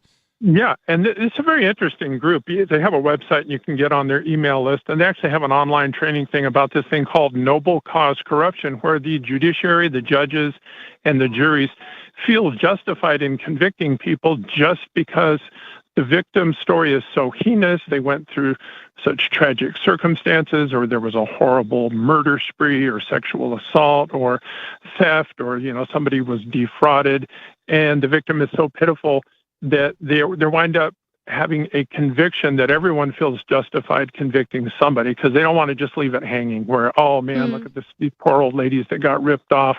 We got to get somebody. We got to hang somebody out to dry for that. So anyway, that's why I was calling tonight, but I was enjoying all the other callers, the story about the beautiful rats and all that stuff. Beautiful rats, yeah. Caller, you have an excellent voice. Yeah, I agree. David is a man's man for sure. Oh, yeah, you sound he has like a big family. He has a loving wife. His wife is the sweetest. But you can tell in his voice. And I think he's a weird farmer. How you can pick up on that.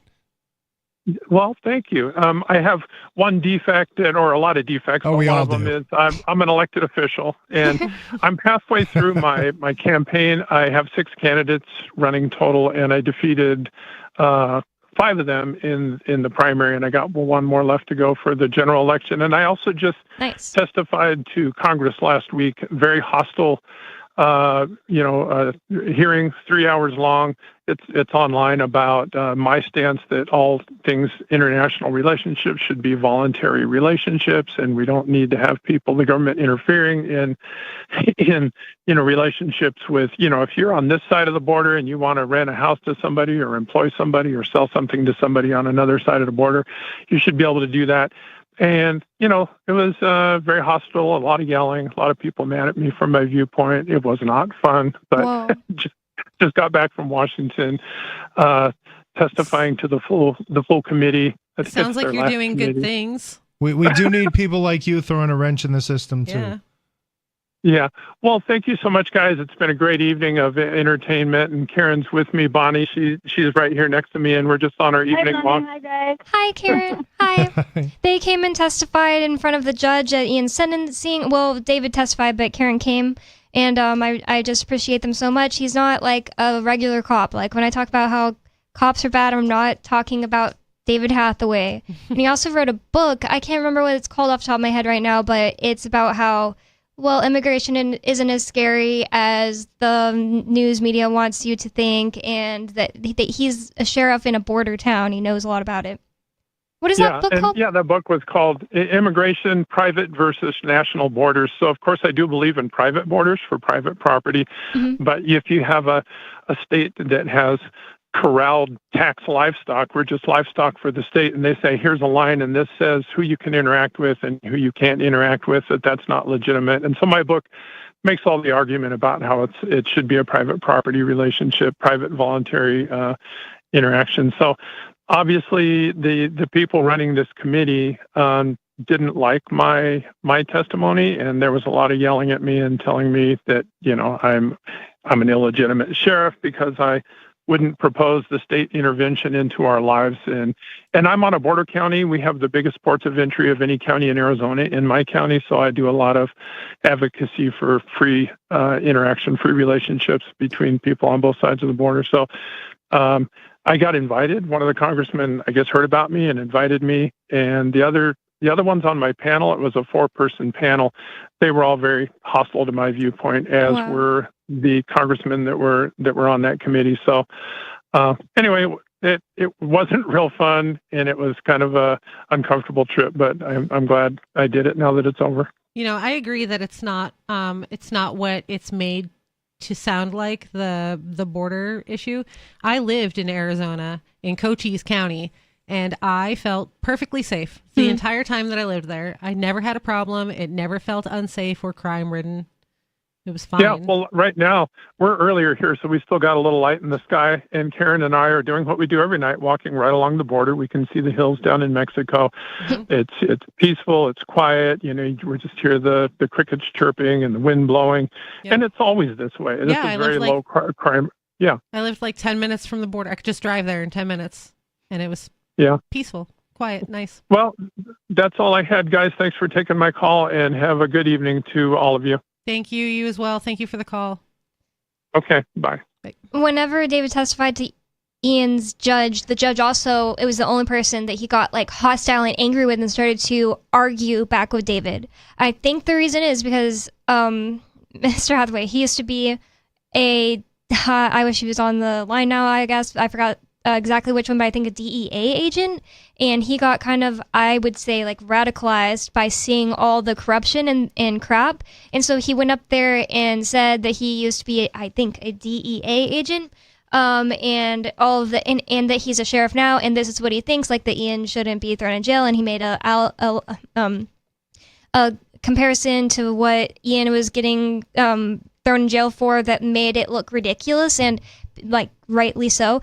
And the judge just was like, well, what do you think like I should do, or something like that. He just started yelling at him, like he was very hostile. Yeah, well, he was like, you're a reasonable human being who has credibility behind them. You can't talk on the side that we're trying to throw in jail. Yeah, you're supposed to be on my side. Do that. You're supposed to be on my side. That's exactly what I think it was. That triggered him so much. Like I went up there and said stuff that was obviously the judge wouldn't agree with, but he was just like nodding his head and like quote unquote polite to me. I didn't like him at all. I'm not one of those people who are like, well, he's actually kind of good. No, everybody else is saying that, and I disagree. He was they don't like when you're in the system. They don't like when you go outside the lines. Yep, that's right. You got to be on the right team the whole time. Stay on our team. Go team.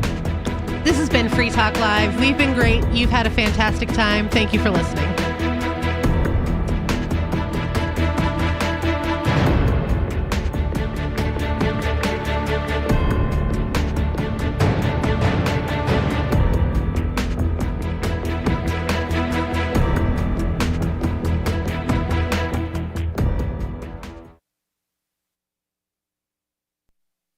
The Shire Free Church offers a sanctuary to those seeking an escape from state churches. The Shire Free Church is an interfaith, diverse group of people that may not share identical theological beliefs. As a member in or minister of the Shire Free Church, you are a sovereign individual and may be the faith of your choice. We don't claim to have all of the answers.